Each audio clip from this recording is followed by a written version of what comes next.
საქართველოს მთავრობამ საჯარო და კერძო სექტორებს შორის თანამშრომლობის ჩარჩო კანონმდებლობის შემუშავებაზე გააკეთა განაცხადი, მდრაში დაეხმარება ცვლილება კერძო კომპანიებს. საიას კვლევის შედეგები ბიზნეს მედია საქართველოსთვის ჩექინ ჯორჯია 2016-ის ფარგლებში კორპორატიულ იურიდიულ პირებზე უფრო მეტი ბილეთის რეალიზაცია განხორციელდა ვიდრე ტურისტულ კომპანიებზე. მავნებელთან ბრძოლის შედეგები ამ დროისთვის სოფლის მეურნეობის მინისტრი ფაროსანას წინააღმდეგ ჩატარებულ სამუშაოს შედეგებზე. დილა მშვიდობისა, დღესაც გიორგის გარეშე და მაინც საქმიანად ვიწყოთ დილას. გიორგიც მალე შემოგვიერთდება და სრულად რუმინეთში Forbes-ი ფორუმ 2017-ით, რომელიც ქართული Forbes-ის მთავარმა რედაქტორმა ასევე საქართველოზე პრეზენტაციით წარმოადგინა. თავად ამ ფორუმის ფარგლებში გაიმართა ორმხრივი შეხვედრები და არის ინტერესი საქართველოში მიმდინარე მიღწევების გაზიარების კუთხითაც, რომელ ქვეყანაშიც მმართველობის რეფორმას, ბლოკჩეინ დანერგვას და ქვეყნის მსოფლიო რეიტინგში დაწინაურებასთან დაკავშირებით გამოხატულ ინტერესს ეხება. ფორუმის ფარგლებში ქართული და რუმინული მხარე მჭიდრო საქმიან თანამშრომლობაზე შეთანხმდა და როგორც ჩვენთვის არის ცნობილი, მონაწილეობა მიიღეს რუმინეთის და აღმოსავლეთ ევროპის წამყვანმა ბიზნესმენებმა, ასევე რუმინეთის მთავრობის წარმომადგენლებმა ფორუმზე. წლევანდელი ფორუმის ორგანიზატორი კი Forbes რუმინეთი იყო, რომელიც 2014 წლიდან აორგანიზებს მსგავს შეხვედრებს. უფრო მეც თავად გიორგის უკვე ხვალიდან თავად გვეტყვის, მოსაყოლი ბევრი დაუგროვდა და არც ამერიკული საღამო უნდა დავივიწყოთ. Forbes-ის 100 წლის იუბილეს ეტალებს ველით საქმიანი სტუდიაში და ჩვენ რას ვახვედრებთ ამასობაში აქ. ცეცხლი არ გაგუჩენია, იმედი არც მაყურებელთან შეგურცხვენია თავი, არც რესპონდენტებთან. ეს ჩვენგან ბიზნეს მედია საქართველოს ენთორე ცეცხლი და ხანძარი არ შუა სექტემბერში დაგვიკვლიათ საქართველოს მასშტაბით. დანარჩენი კიდევ რა ხდებოდა მოკლედ. ტრაპთან მოსულს გაახარებს ალბათ კონსტიტუციის მიღების შესახებ ამბავი, რომელთან დაკავშირებითაც არც გუშინ ჩვენ დაგვიკვლია სიხარული და ტაშისკვრა. ამ ამბის გამოცხადება მე ვხვდები დილა მშვიდობის. ქუთაისში გამართული გუშინდელი სპექტაკლი დარწმუნებული ვარ რუმინეთამდე ჩააღწევდა და კიდევ იმის იქითაც, მაგრამ საქმესთან კავშირი მხოლოდ პარლამენტში განვითარებულ მოვლენებს არ ქონია, ამიტომ მოდით ჯერ მშრალად მიმოვიხილოთ შედეგები. გილოცავთ საქართველოს პარლამენტმა კონსტიტუციის პროექტი მესამე მოსმენით გუშინ მიიღო, ანუ კანონპროექტის მიღებას მხარი 117 დეპუტატმა დაუჭირა მხარი. კენჭისყრას ნაციონალური მოძრაობისა და ევროპული საქართველოს დეპუტატები არ დასწრებიან, რასაც თავისი მიზეზები ჰქონდა. მათ სტომათა და დარბაზი კონსტიტუციის პროექტის მესამე მოსმენით განხილვის დროს პროტესტის ნიშნად დატოვეს. განზრახ. რაღა დაგიმალოთ და მე ზუსტად მესმის მათი, ანუ ოპოზიციის. განსაკუთრებით იმ ფონზე, როდესაც კონსტიტუციაში არსებულ ლაფსუსებზე გამოთქმული მოსაზრებების დროს ქართული ოცნების მხრიდან დასაბუთებული კონტრარგუმენტების ნაცვლად საკმაოდ უხარისხო სახელისუფლებო იუმორი, უпростоრად იუმორის არაერთი მცდელობა დახვდა პასუხად. ძველი ურბანული ლეგენდის არ იყოს, კაცმა არ იცის შეიძლება ამინდის გაფუჭება და ცის მოღრუბლვა ამ წვალების, ანუ იუმორის შედეგიც კი იყოს. მოკლედ დრო გადის ხელისუფლების დამოკიდებულება კონსტიტუციისადმი და ასევე მათი ცინიზმნარევი იუმორი თანაბრად გულისმომკვლელი რჩება. ერთი ცნობილი ანდაზა რომ გადავაკეთოთ, გამოვა რომ პრეზიდენტი, სამოქალაქო საზოგადოება, ოპოზიცია და ვენეციის კომისია ყებდა, ლურჯი ქარავანი კი წინ ჯიუტად მაინც მიდიოდა. ან უკან სულაც ეს რაც მაარიცის კითხვის ნიშანი უნდა დავსვათ აქ. კიდევ ერთ საკითხს შევეხები მოკლედ, ძვირფასო ტელემაყურებლებო მწარედ ცდებით თუ კი გონიათ რომ ეს კონსტიტუცია პარლამენტმა მხოლოდ ხელისუფლების ერთპიროვნული მხარდაჭერის შედეგად მიიღო. ყოველ შემთხვევაში ასე გვეუბნებიან ქართული ოცნების უმრავლესობაში შემავალი 4 პარტია, ანუ კონსერვატორები, სოცდეკები, მრეწველები და მწვანეები. მათ მიერ გავრცელებულ საერთო განცხადებაში ვკითხულობთ, რომ დასახელებული 4 პოლიტიკური პარტიის რეიტინგი, დიახ, რეიტინგი სწორედ გაიგეთ და არ გეშლებათ ნამდვილად ისტორია, რეპუტაცია და პარტიის წევრების რაოდენობაც კი გაცილებით უფრო დიდია ვიდრე პრეზიდენტი და კონსტიტუციური პროცესის დასაზიანებლად შემოკრებილი პარტიები. დიახ, სიტყვასიტყვით ასეა ნათქვამი მათ განცხადებაში. ამიტომ გამოდის ტყუილი ყოფილა, რომ მხოლოდ ქართულ ოცნებას მიუღია ახალი კონსტიტუცია. მოკლედ, თუ პარტია იტყოდა, რომ ესა თუ ის მოვლენა არასოდეს მომხდარა, მაშინ ყველასთვის ცხადი უნდა ყოფილიყო, რომ ეს არასოდეს მომხდარა. ჯორჯ ორუელის ეს ცნობილი სიტყვები მგონი პირდაპირ ჩვენი ქვეყნისთვის არის დაწერილი ახლა ყოველ შემთხვევაში. სხვა რა დამჩენია, მეც დაუჯერებ ორუელს და ჩემს ისედაც გაწერილ მონოლოგს აქ დავამთავრებ საკონსტიტუციო ამბის ესტაფეტას კი ანას გადავაბარებ. მოლოდინი იმის რომ დაახლოებით ასეთ შინაარეს ტექსტი იქნებოდა პრინციპში იყო, მაგრამ მადლობა მზაზამ. სანამ იქამდე მივალთ, რა ჩაიწერა კონსტიტუციაში კიდევ და არაერთი რამ შეიცვალა, მოკლე შესავალს გავაკეთებ. ხმაურიანი განხილვები ყველას გემახსოვრება და აგვისტოს პერიოდში გახსენებთ მხოლოდ როცა შესაძლოა შვებულებაში იყავით და მთლად არ მიგიდევნებიათ თვალი ამ ყველაფერთვის. 16 აგვისტოს ოპოზიციურმა პოლიტიკურმა სამგურმა პარტიებმა საკონსტიტუციო რეფორმის პროცესში კონსენსუსის მიღწევასთან დაკავშირებით ერთობლივი განცხადება გაავრცელეს, რომლის მიხედვითაც ქართულ ოცნებას დიალოგს თავაზობდნენ. 5 ოპოზიციური პარტია მოითხოვდა, რომ 2020 წლის საპარლამენტო არჩევნები ქვეყანაში სრულად პროპორციული საარჩევნო სისტემით ჩატარებულიყო. ასევე შენარჩუნებული იყო პრეზიდენტის არჩევის პირდაპირი წესი. მოკლედ, რაც არ უნდა იყოს, დიალოგი არ შედგა. მარტივი გუნდისთვის მიუღებელი იყო პრეზიდენტის და 20 ოპოზიციური პარტიის მიერ შემუშავებული პროექტიც. უარი ერთმანეთს შეთავაზებაზე არც ერთ მხარეს დაუკლია. გიორგი მარგველაშვილმა მოგვიანებით და სულ რამდენიმე დღის წინ უარი პარლამენტის თავმჯდომარეს რიგარეშე სესიის დანიშვნაზე უთხრა. ეს პირველი უარი არ ყოფილა, ესეც უნდა ვთქვათ. პარლამენტს კი პირველი პირის გვერდის ავლის გარეშეც არ გაჭირვებია კანონში იმ ჩანაწერის მოძებნა, რომლითაც რიგარეშე სხდომას ჩანიშნავდა. სხდომა შედგა და კონსტიტუციაც დამტკიცდა. ხო და ახლა ოჯახის სიწმინდეს კონსტიტუცია იცავს, მაჟორიტარი დეპუტატების ინტერესებსაც კონსტიტუცია იცავს და ქართულ მიწასაც რაც მთავარია. შემდგომი მაინც ჯიუტად არიჯერებ, რომ 20 ოპოზიციური პარტია არაფერია, ვინაიდან 4-მა ხელისუფლებას შემავალმა ოპოზიციურმა პარტიამ დიდი რეიტინგის და დეპუტატების მქონე პარტიამ მიიღო მონაწილეობა ამ კონსტიტუციის შექმნაში. სხვათა შორის მიწის ფოლოვებასთან დაკავშირებით ჩანაწერის სასიამოვნო სიურპრიზი აღმოჩნდა. იდეაში გასახელე ამ ჩანაწერში არც არაფერია, მაგრამ როდესაც უარესელოდები ადამიანი, ამ დროს მინიმალური პროგრესის გულს წამვლად ეფინება. კონსტიტუციაში წერია, რომ სასოფლო-სამეურნეო დანიშნულების მიწა, როგორც განსაკუთრებული მნიშვნელობის რესურსი, შეიძლება მხოლოდ სახელმწიფოს თვითმმართველი ერთეულის, საქართველოს მოქალაქის ან საქართველოს მოქალაქეთა გაერთიანების საკუთრებაში იყოს. გამონაკლისის შემთხვევებში შეიძლება დადგინდეს ორგანული კანონით, რომელიც მიიღება პარლამენტის სრული შემადგენლობის 2/3 უმრავლესობით. არადა პარლამენტში მეორე მოსმენით მიღებულ პროექტში ჩანაწერზე გაკეთებული იყო მიწაზე და არა მხოლოდ სასოფლო-სამეურნეო დანიშნულების მიწაზე. სწორედ ეს პატარა დეტალი აღმოჩნდა გასახარი, მაგრამ კათმა რო თქოს რა გვიხარია. მადლობაც უნდა ვთქვათ, მე მგონია, რომ თქვათ გადაჭარბებული იქნება, თუმცა მიწასთან დაკავშირებით ბევრი უარესიც გვინახავს, იყოს ამ უფლებას, ანუ მადლობის უფლებას მერესთვის გადავინახავთ, დარწმუნებული ვარ, არ დაგვაკლებთ არაფერს. აღარც კონსტიტუციაზე გავაგრძელებთ და არც იმას შეგახსენებთ კიდევ ერთხელ, რომ პრეზიდენტს მალე აღარ ავირჩევთ, არც ოკუპირებული ტერიტორიების წარმომადგენლები გვეყოლება, თუნდაც ფორმალურად პარლამენტში და ასე შემდეგ. მართლა ბევრი ველაპარაკეთ კონსტიტუციაზე, სამაგერად არ დამეზარება მადლობა ლიტვისთვის, სადაც გადაწყდა, რომ გრუზიას ნაცვლად საქართველოს მოგვიხსენიან. 2018 წლისთვის საქართველოსთვის საჩუქრის გაკეთების ინიციატივით ლიტვის სეიმის სპიკერი გამოვიდა. ამის შესახებ ინფორმაციას ლიტვური გამოცემები ავრცელებენ და ის ამბობს, რომ ქართველებს არ უყვართ სიტყვა გრუზია, მათ სურთ საქართველოსი მოიხსენიოთ ეს ქვეყანა.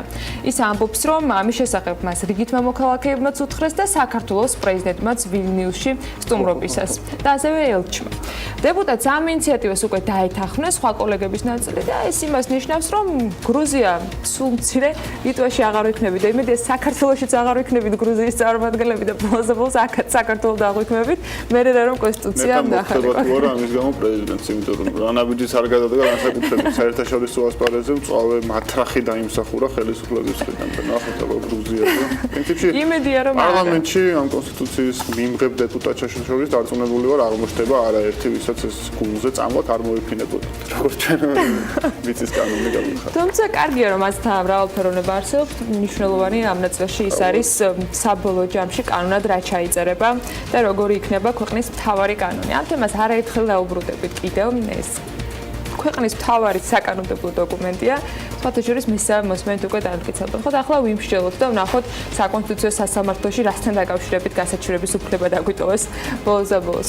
ნუ ნებისმიერ შემთხვევაში ეს არის კონსტიტუცია. ახლა კი ეს არაცა დანარჩენთან დაკავშირებით ტრადიციულად როგორც ხდება ხოლმე წლების შემდეგ უფრო ნათლად გამოჩნდება, თუმცა მოლოდინი იმავე დეპუტატების მხრიდან, რომლებიც დღეს პარლამენტში არიან, იმის რომ უახლოეს წლებში შესაძლოა კიდევ ცვლილება ვიხილოთ, უკვე არსებობს. ეჭვდეპარება რომ ცვლილები კიდევ არაერთხელ იქნება. გამოცდილებაზე დაყრდნობით. კონსტიტუციაზე ვლაპარაკობთ, რომელიც გამოცდილებაზე დაყრდნობით, გული მიგრძნობს, რომ მომავალშიც ნახავთ. თუმცა გართულებულია უფრო პროცედურები საკონსტიტუციო ცვლილებაზე, ვიდრე წინა შემთხვევაში იყო. მაგრამ ჩვენ ყველაფერს გეშინია. ხარვეზი ვიცით. მოკლედ ეს კონსტიტუციის თემა იყო, არადა წინ საქმიანი დილა გველდება და ბევრი საინტერესო თემით და განსაკუთრებით საინტერესო სტუმრებით. ხო და ვნახოთ ვინ იქნებიან დღევანდელი საქმიანი დილის სტუმრები.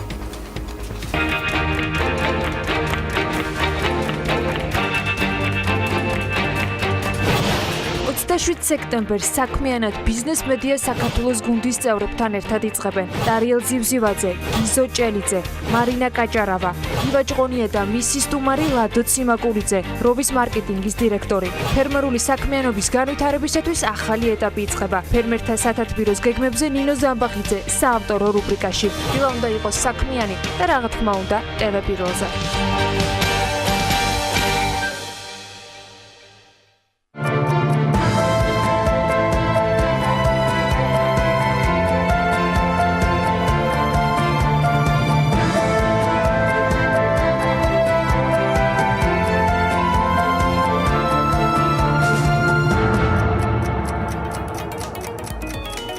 გუშინდელი ვაჭრობის შედეგად ამერიკული დოლარი გაუფასურდა და 2 ლარი და 48 თეთრი შეადგინა. გაუფასურდა ევრო და 2 ლარად და 92 თეთრად ფასობს. ევროს სრულება ისევ 2 თეთრიანი იყო. გაუფასურდა თურქული ლირა და 70 თეთრი ღირს. ფუნტის შესაძენად 3 ლარი და 33 თეთრია საჭირო. აზიის განვითარების ბანკმა საქართველოს ეკონომიკური ზრდის პროგნოზი გაზარდა. მიმდინარე წელს ბანკი საქართველოში 4.2%-იან ეკონომიკურ ზრდას ელოდება. ADB-ის წინა პროგნოზი, რომელიც ბანკმა გაზაფხულზე გააკეთა, 3.8% შეადგენდა. 2018 წელს აზიის განვითარების ბანკი საქართველოში 4.9%-იან ეკონომიკურ ზრდას ელოდება.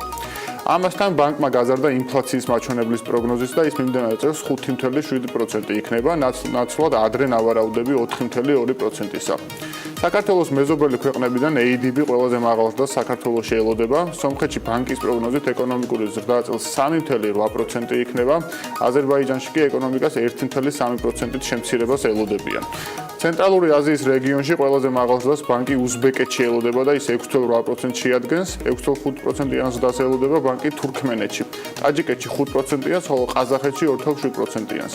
ADB აღნიშნავს, რომ საქართველოს ეკონომიკური ზრდის პროგნოზის გაუმჯობესებაზე დადებითად იმოქმედა გაზრდილმა ინფრასტრუქტურულმა ხარჯებმა, რომელიც მოსალოდნელია, რომ 2018 წელს შენარჩუნდება. ასევე დადებითად იმოქმედა ფულადმა გზავნილებმა, ტურისტულმა შემოსავლებმა და უცხოურმა ინვესტიციებმა.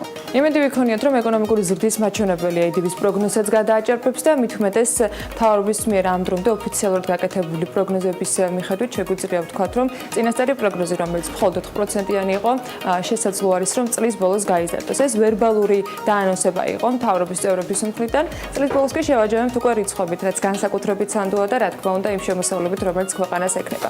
ბიზნესი ახლებში ამ ყველაფრის წინაპირობები შეგვიძლია დავინახოთ, ან თუნდაც ხელშემშლელი ფაქტორები. რამდენიმე წამში კი ამ ამბებს გაგაცნობთ.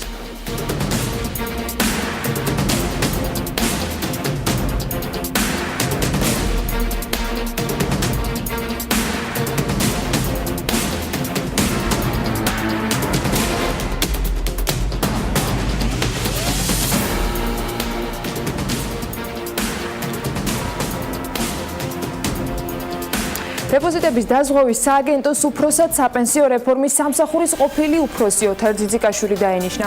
ეს ინფორმაცია თავად ძიძიკაშვილმა დაგვიდასტურა. ის ამბობს, რომ სააგენტო ახლა ყალიბდება და შემდეგი 6 თვე საკმაოდ შრომატევად იქნება. სააგენტოში უფროსის ჩათვლით სულ 5 თანამშრომელი იმუშავებს. სააგენტო დროებით ეროვნული ბანკის შენობაში ფუნქციონირებს. დეპოზიტების დაზღვევის სისტემა 2018 წლის 1 იანვრიდან უნდა ამოქმედდეს. პირველ ეტაპზე დაზღვეული დეპოზიტების მაქსიმალური ზღვარი 5.000 ლარი იქნება. საქართველოს სტატისტიკის ეროვნული სამსახური უცხოელ ვიზიტორთა კვლევას, რომელსაც 3 წელი ატარებს, უახლოეს მომავალში გამოაქვეყნებს. საქმის კურსს საქსტატში განუცხადეს, რომ საქართველოს სტატისტიკის ეროვნული სამსახური უცხოელ ვიზიტორთა კვლევას 2014 წლის ივლისიდან ახორციელებს და შედეგებსაც ამ პერიოდიდან უნდა ველოდოთ. კითხვაზე, კვლევაში იქნება თუ არა ჩაშლილად მოცემული ინფორმაცია დანახარჯების შესახებ და კონკრეტულად რა სახის საქსტატიდან პასუხს გვცემენ, რომ გამოქვეყნებულ მონაცემებში უცხოელ ვიზიტორთა მიერ საქართველოს ტერიტორიაზე განხორციელებული ვიზიტისას გაწეული ხარჯები გაეროს მსოფლიო ტურიზმის ასოციაციის მეთოდოლოგიის შესაბამისი ხარჯების კატეგორიების მიხედვით იქნება ჩაშლილი. რაც შეეხება კვლევის მეთოდოლოგიას და მასშტაბებს, საქსტატის ინფორმაციითვე ყოველთვიურად გამოიკითხება 1000 არარეზიდენტი რესპონდენტი საქართველოს 10 სასაზღვრო გამოშვებ პუნქტზე, ბათუმის აეროპორტში, ვალეზე, თბილისის აეროპორტში, ნინოწმინდა სადახლოზე, სარფში, ქუთაისის აეროპორტში, ყაზბეგში, ცოდნაზე და წითელ ხიდზე. ჩეკინ ჯორჯია 2016-ის ფარგლებში კორპორატიულ იურიდიულ პირებზე უფრო მეტი ბილეთის რეალიზაცია განხორციელდა ვიდრე ტურისტულ კომპანიებზე. ახალგაზრდა იურისტთა ასოციაციამ სამთავრობო პროექტთან დაკავშირებით მოპოვებული ახალი ინფორმაცია საქმის კურსს მიაწოდა. საიას მიერ კულტურის სამინისტროდან გამოთხოვილი ინფორმაციის თანახმად 2016 წელს სამდიდ ღონისძიებაზე ეროს რამაზოტის, რობი ვილიამსის და Maroon 5-ის კონცერტებზე სულ გასაყიდი იყო 77,129 ბილეთი და გაიყიდა 73,420. გაყიდული ბილეთებიდან ყველაზე მეტი 67,827 ბილეთი ინტერნეტით არის შეძენილი. 3,000 ბილეთამდე სალაროში გაიყიდა და 2,785 ბილეთი ასევე დამკვეთებმა იყიდეს. ამ შემთხვევაში კულტურის სამინისტროს სიპმა შემოქმედებითი საქართველო. მოპოვებული ინფორმაციის მიხედვითვე ტურისტულმა კომპანიებმა შეიძინეს 1071 ბილეთი, კორპორატიულ იურიდიულ პირებზე კი უფრო მეტი 1714 ბილეთის რეალიზაცია მოხდა. ისიც უნდა აღვნიშნოთ, რომ იურიდიულ პირებს შორის ყველაზე მეტი ბილეთის კორპორატიული რეალიზაცია განხორციელდა დინამო არენაზე. 425 ბილეთი, 379 ბილეთი იყიდეს TBC ბანკიდან და 100 ბილეთი შეიძინა მაგალითად ЧΠС დაგიმ.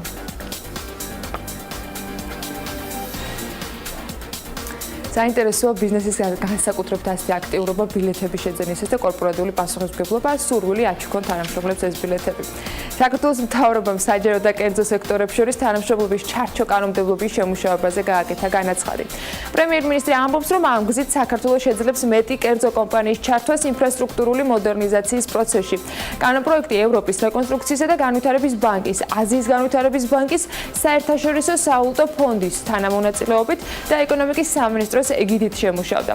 ის დასამტკიცებლად პარლამენტს უნდა გადაეგზავნოს. კანონპროექტის შემუშავება, რომელიც საბოლოო ჯამში შექმნის იმ გარემოს, რაც საერთაშორისო სტანდარტებით იქნება დამაკმაყოფილებელი მაღალი ხარისხის ინვესტორი კომპანიების შემოსაყვანად ინფრასტრუქტურის განვითარებაში.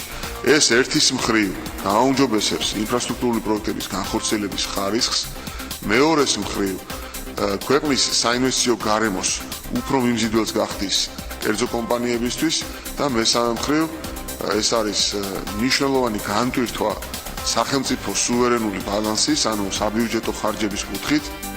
საქართველოს 2023 წლის სათხილამურო და სნოუბორდის ფრისტაილის მსოფლიო ჩემპიონატის ჩატარებაზე განაცხადი შეაქვს. ამის შესახებ გიორგი კვირიკაშვილმა მთავრობის გუშინდელ სხდომაზევე ისაუბრა. ის ამბობს, რომ სულ ცოტა ხნის წინ ქვეყანაში იმყოფებოდა დელეგაცია სათხილამურო ფედერაციის გენერალური მდივნის და ფედერაციის ექსპერტების შემადგენლობით, რომლებმაც ქვეყანას სამთო სათხილამურო კურორტების მზადყოფნა შეაფასებინეს. ჩვენ გარკვეული სამუშაო ასაწევი გვაქვს 2023 წლისთვის, მაგრამ თავარია რომ ყველა პარამეტრით ჩვენი კურორტები აკმაყოფილებს იმ მოთხოვნებს, რომლებიც ესოდენ მნიშვნელოვანი ტურნირის ჩატარებისთვის არის საჭირო. ამ ტურნირის განმავლობაში, რა თქმა უნდა, თუ ჩვენ ამ კრიტერიუმებს საბოლოოდ დავაკმაყოფილებთ და მოვიგებთ 2023 წელს მსოფლიო ჩემპიონატის ჩატარების უფლებას, 25,000-მდე ადამიანი ჩამოვა საქართველოში, საქართველოს პოპულარიზაცია მოხდება, ზამთრის სპორტის სახეობების პოპულარიზაცია მოხდება.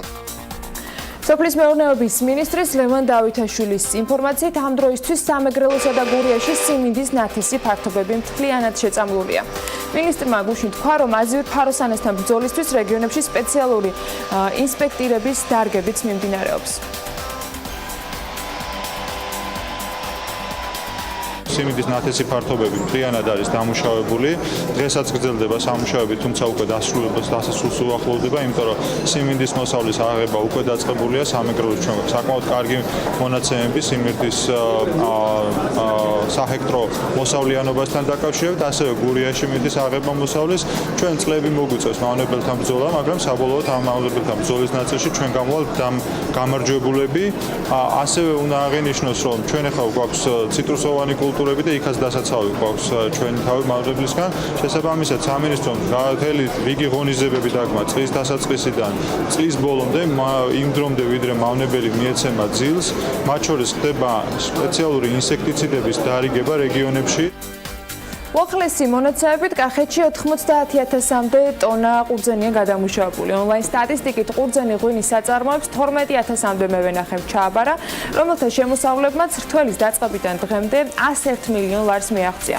ყურძენის გადამუშავების პროცესში ჩართულია 100-მდე ღვინის კომპანია, ხოლო ყურძენის გადამუშავების დღეღამურმა მაჩვენებელმა 4,500 ტონას მიაღწია. მთლიანი გადამუშავებული მოსავლიდან 42,000 ტონა რქაწითელია, 41,000 საფერავი, 2,8 ტონა კახური მწვანე, დანარჩენი კი სხვადასხვა ჯიშის ყურძენს წარმოადგენს. სულ რამდენიმე დღეში უკვე რთველი რაჭის რეგიონში დაიწყოს.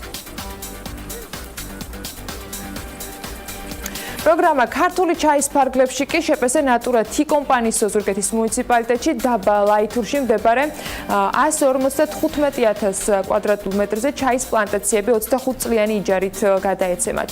ნეჩა T კომპანია არის ჩაის გადამამუშავებელი კომპანია, რომელიც სოფელ გურიანთაში საწარმოს ფლობს, რომელსაც შეუძლია 100 ტონამდე ნედლეულის გადამუშავება. კომპანია შეღავათიანი აგროკრედიტის ბენეფიციარი იყო. ექსპორტის ხელშეწყობის სააგენტოს საბოლოო სტრუქტურა კი წლის ბოლომდე ჩამოყალიბდება. ამასთან დაკავშირებით ეკონომიკის მინისტრმა ისაუბრა ბიზნეს მედია საქართველოსთან.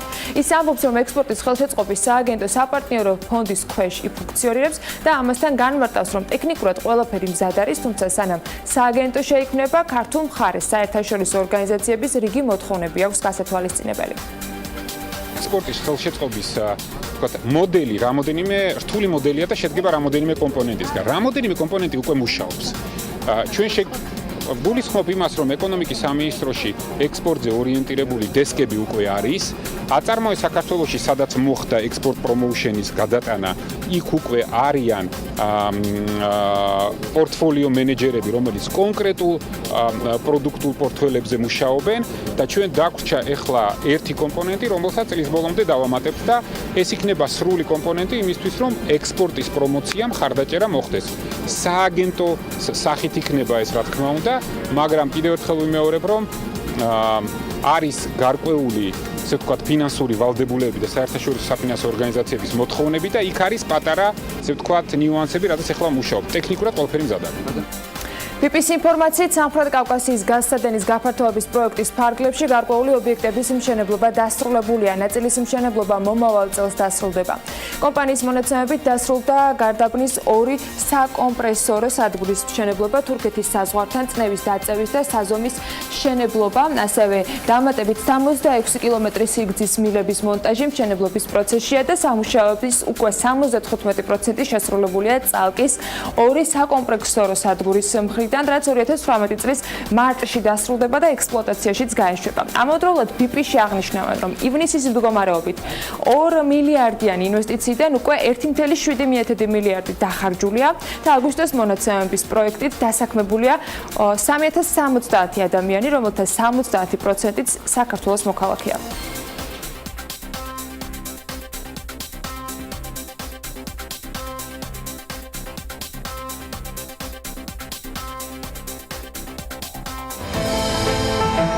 ამინდის პროგნოზის სპონსორია SEU Development.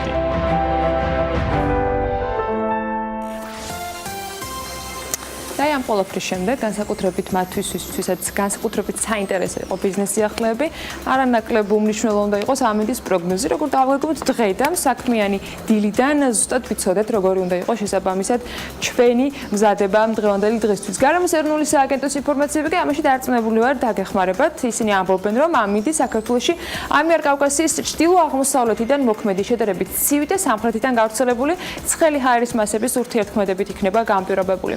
დროგამოშებით ღრუბლიანობის მატებასაც ველოდებით, ზოგან ხანმოკლე წვიმასაც თან ელჭექით და იქროლებს აღმოსავლეთის მიმართულების ქარი. უმეტესად უნალექოდ ჩაევრის დღეს სოხუმში და 26 გრადუსი იქნება, ბათუმში 24 გრადუსი დაფიქსირდება და ქობულეთში 23, თუმცა მცირე წვიმას ველოდებით აჭარის რეგიონში. ქუთაისში 28 გრადუსია მოსალოდნელი და უნალექოდ ჩაევრის დღეს, ზუგდიდში 27 გრადუსი იქნება ხანმოკლე წვიმის ფონზე, ოზურგეთშიც უმეტესად უნალექოდ დღეს ვარაუდობენ და 27 გრადუს მაქსიმალურ ტემპერატურას. ონში 26 გრადუსი იქნება, გორში ხანმოკლე წვიმა და 23 გრადუსია ნავარაუდები და ცხინვალში 22 გრადუსი, აქაც მცირეოდენი ნალექით. მარნეულში მცირე წვიმა იქნება და 21 გრადუსი, რუსთავში 23 გრადუსი დაფიქსირდება და აქაც მცირეოდენი წვიმა მოსალოდნელი, ისევ როგორც ხოთაშორის ახალციხეში, სადაც ასევე 23 გრადუსი იქნება. ბორჯომშიც 23 გრადუსს ვარაუდობენ სინოპტიკოსები და წვიმას, ბაკურიანშიც წვიმა იქნება და 18 გრადუსი. ახალქალაქში 17 გრადუსია მოსალოდნელი, სტეფანწმინდაში 11 გრადუსამდე დაეცა უკვე ტემპერატურა და თელავში 20 გრადუსია ნავარაუდები, აქაც ხანმოკლე წვიმით. ეს შეეხება დედაქალაქს, თბილისში უმეტესად ღრუბლიანი ამინდია ნავარაუდები, ხანმოკლე წვიმა ელჭექით, იქრულებს ქარით, თანაც აღმოსავლეთის მიმართულებით და დღის განმავლობაში ტემპერატურა 21 გრადუსი იქნება. ეხლა ზაზა ძალიან ბედნიერია, იმიტომ რომ პრაქტიკულად ვამბობ, რომ მისთვის სასურველი და საყვარელი ამინდები დგება და განსაკუთრებით მათ უხარიათ ეს, ვისაც სიცხეები მთელი ზაფხულის განმავლობაში ასე აწუხებდა. მოკლედ ზამთარი მოდის, შემოდგომა კიდევ უფრო აქტიურდება და შესაბამისად უფრო გრილი ამინდებისთვის უნდა მოემზადოთ. ჩვენ კი ვემზადებით შემდეგი სტუმრის დასახვედრად, ყოველ შემთხვევაში ამ დროისთვის, ოღონდ რეკლამის შემდეგ გულმას მივწლებთ.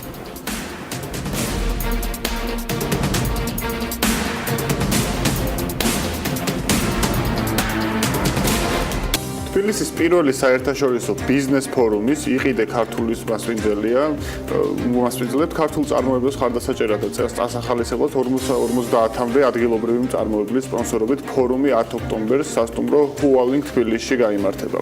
ფორუმის მიზნებზე ტარიელ ზივზივაძეს კარჯის დამფუძნებლებს ვესაუბრებით, რომელიც ჩვენთანაა სტუდიაში და უფრო მეტ დეტალს მოგვასწორებს. გისმენთ ბატონო ტარიელ, მოგესალმებით კიდევ ერთხელ და მეტი დეტალი რო გითხრათ ამ პროექტზე, რომელიც და იყო მიზანი, როცა ფორუმის დაგეგმა გადაწყვეტეთ, თქვენ ამ ნაწილში აქტიურობდით და არაერთხელ მოგვისმენია იმ პროექტების შესახებ, რომელიც ქართული პროდუქციის პოპულარიზაციას ეხებოდა.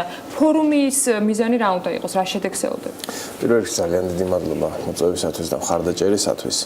ეს ისეთი საქმე არის, რომელსაც მართლა ჭირდება მხარდაჭერა და ასევე ძალიან დიდი მადლობა მინდა უთხრა თითოეული მწარმოებელს, რომელმაც გაისიგრძეგანა ის პრობლემატიკა, რაც რეალურად არის ამ სფეროში და დადგა ამ საქმეში. ჩვენ გვაქვს ძალიან კონკრეტული მიზანი, ეს არის B2B ღონისძიება, ბიზნესი ბიზნესთან, იქნებიან აქ მწარმოებლები, რა თქმა უნდა, თავის პროდუქციით და ის ხალხი, ვინც მწარმოებელს ჭირდება და ვისაც მწარმოებელი ჭირდება. ანუ ქსელები, სასტუმროები, რესტორნები, კაფეები, მოწვეული სტუმრები, ექსპორტიორები, დიპლომატიური მისიები, მთავრობიდან, პარლამენტიდან და ასე შემდეგ. სრული ჩართულობა, ასე ვთქვათ, ყველა საჭირო კარგი მომენტი ახსენეთ, ხაზს გავუსვამ რას. ჩვენ მაქსიმალურად ვცდილობთ, რომ ყველას, ვისაც ქართულ საქმესთან ერთხელ მაინც ჩაუვლია, ინფორმაცია ჰქონდეს, ან უნდა რომ ჩაიაროს. და მე თვითონ გადაწყვეტოს მოვა თუ არა. როგორც თქვენ ახსენეთ, ანუ საინტერესოა, რამდენად მარტივად გაისიგრძეგანა ბიზნესმა ეს ამ ფორუმის მნიშვნელობა და ზოგადად რამდენად მარტივად ჩაერთო და გაიგო არს რამდენად ჩაწვდა. ანუ რთული იყო მათი დარწმუნება. გეტყვით რთული იყო ნამდვილად, იმიტომ რომ რეალურად ეს კომპანიები ასპონსორებენ ღონისძიებას. ჩვენ არანაირი მხარდაჭერა რამე სახელმწიფო ფული ან რამე გრანტი ან რაღაცა არა გვაქვს და რეალურად რომ იმჯეროთ არც იმედი გვაქვს მაგისი. ჩვენ მუშაობთ უშუალოდ მწარმოებლებთან, ვეუბნებით რომ ეს არის პრობლემა, ეს არის საერთო პრობლემა, მოდი ერთად დავждეთ, ვილაპარაკოთ ამ თემაზე, ანუ დავიწყოთ ნაბიჯების გადადგმა მოგვარებისკენ, იმიტომ რომ ჩვენ თუ არ მივხედეთ ჩვენ თავს, არავინ არ მოგხედავს. ეს არის მოცემულობა. ზოგადად ტრანსფეროებიდან ელოდებით ბიზნესის წარმომადგენლებს, ანუ ეს იქნება კვების ნაწილი, როცა საკვებ პროდუქციის ან სოფლის მეურნეობის პროდუქციაზე იქნება საუბარი თუ სხვა მიმართულებებითაც. ძალიან კარგი შეკითხვაა და ყველა სექტორიდან, 48 მწარმოებელიდან 28 არის კვების ნაწარმის მწარმოებელი, დანარჩენი 20 არის არასაკვები ნაწარმი. აი მაგალითად დავუშვათ კაბელი, მაგალითად მულჩი, მაგალითად კოსმეტიკური საწყი. რამდენად მარტივი იყო ასეთი მრავალფეროვანი მონაწილეებისათვის ფორუმზე შერჩევა იმ კატეგორიების სტუმრების, რომლებიც იგივე B2B შეხვედრებში შეძლებდნენ, რომ რეალურად პრაქტიკულად მომხდარიყო მათთვის ინფორმაციის გაცვლა და საქმემდე მისულიყო ეს ყველაფერი. და ეგ არის რთული თემა. რთული თემა, მაგრამ რას იზამე, ხა როცა ესეთ საქმეს მოგიდებ, ხელს უნდა გააკეთო. ჩვენთვის მთავარი ამოსავალი არის კომუნიკაცია საჭირო ხალხთან და როცა მე მწარმოებელთან მაქვს კომუნიკაცია, თან მას ვეკითხები, ვინ აინტერესებს. ნუ სანამ დავიწყებდი საქმეს, ცხადია მანამდე გავიარე ეს თემატიკა და მივხვდი, რომ არის ჯგუფი, საზოგადოების, რომელიც ყველას აინტერესებს. აი ეს ხუთი ძირითადი ჯგუფი, ვინც წარმოებელს აინტერესებს და რეალურად ვისაც წარმოებელი აინტერესებს, ესენი არიან ექსპორტიორები, ქსელები, სასტუმროები, რესტორნები, კაფეები. აი ესენი არიან ის ძირითადი ჯგუფები, რომლებსაც აქვთ გადამწყვეტი როლი დისტრიბუტორებთან ერთად პროდუქციის გაყიდვის ნაწილში. შესაბამისად, ჩვენი ტოპ მიზნობრივი საზოგადოება არის სწორედ ეს ხალხი. შესაბამისად, აი პირდაპირ მიმართავ, თუ თქვენ ბრძანდებით ექსპორტიორი, ქსელს წარმოადგენთ, ან სასტუმრო, ან რესტორანი, ან კაფე, ან დისტრიბუტორი, შეგვეხმიანეთ, იმიტომ რომ თქვენ გჭირდებათ მწარმოებელი. მწარმოებელს გჭირდებით თქვენ და ჩვენი ამოცანა ზუსტად ეს არის, რომ ერთ სივრცეში შევახვედროთ ეს ხალხი ერთმანეთს, რომ მათ ილაპარაკონ საქმეს. ბატონო ტარიელო, აი ახსენეთ ხა ეს შეხვედრა ერთ სივრცეში საინტერესოა დაახლოებით რამდენ მონაწილეს ელოდებით ამ მინიმუმ 300. 300 იქნება მინიმუმი. მინიმუმ 300 და წინასწარ კიდევ რთულია თქმა, რამდენი იქნება მაქსიმუმი, იმიტომ რომ ეხლა ეს პერიოდი, როცა ჩვენ დავასრულებთ წარმოებლებთან მუშაობა და ვიცით იქ ვინ იქნება, ეხლა მუშაობთ უკვე მოწვეულ საზოგადოებასთან და ერთადერთი ჩვენი შეზღუდვა ამ ნაწილში არის თვითონ დარბაზის სივრცე, რომელიც საკმაოდ დიდი. როდის გექნება საბოლოო ინფორმაცია მონაწილეებს, ალბათ აქ დამატებით თუნდაც ტექნიკურად YouTube შეხვედრებისათვის გადანაწილება სივრცის და ასე შემდეგ სტუმრების ერთმანეთთან დიალოგისთვის მოწესრიგება და ასე შემდეგ. როდემდე არ შესაძლებელი რომ სურვალებმა გამოთქვან ერთი კვირა კიდევ და ჩვენ უკვე ზონები დანაწილებული გვაქვს, თუ შეიძლება ესე ითქვას და კარგი რა არის ამ დროს. ღონისძიებამდე რამოდენიმე დღით ადრე, ხო? ყველა მწარმოებელს ექნება ყველა სტუმრის საკონტაქტო ინფორმაცია და პირიქით, ყველა სტუმარს ეცოდინება, უკვე იციან პრინციპში სია გავაჟღერეთ, მაგრამ საკონტაქტო ინფორმაცია ეცოდინებათ იმ ხალხისა, ვინც იქ იქნება. ეს რატოა საჭირო, რომ იქ მარტო ერთი დღე არ ხდება ღონისძიება.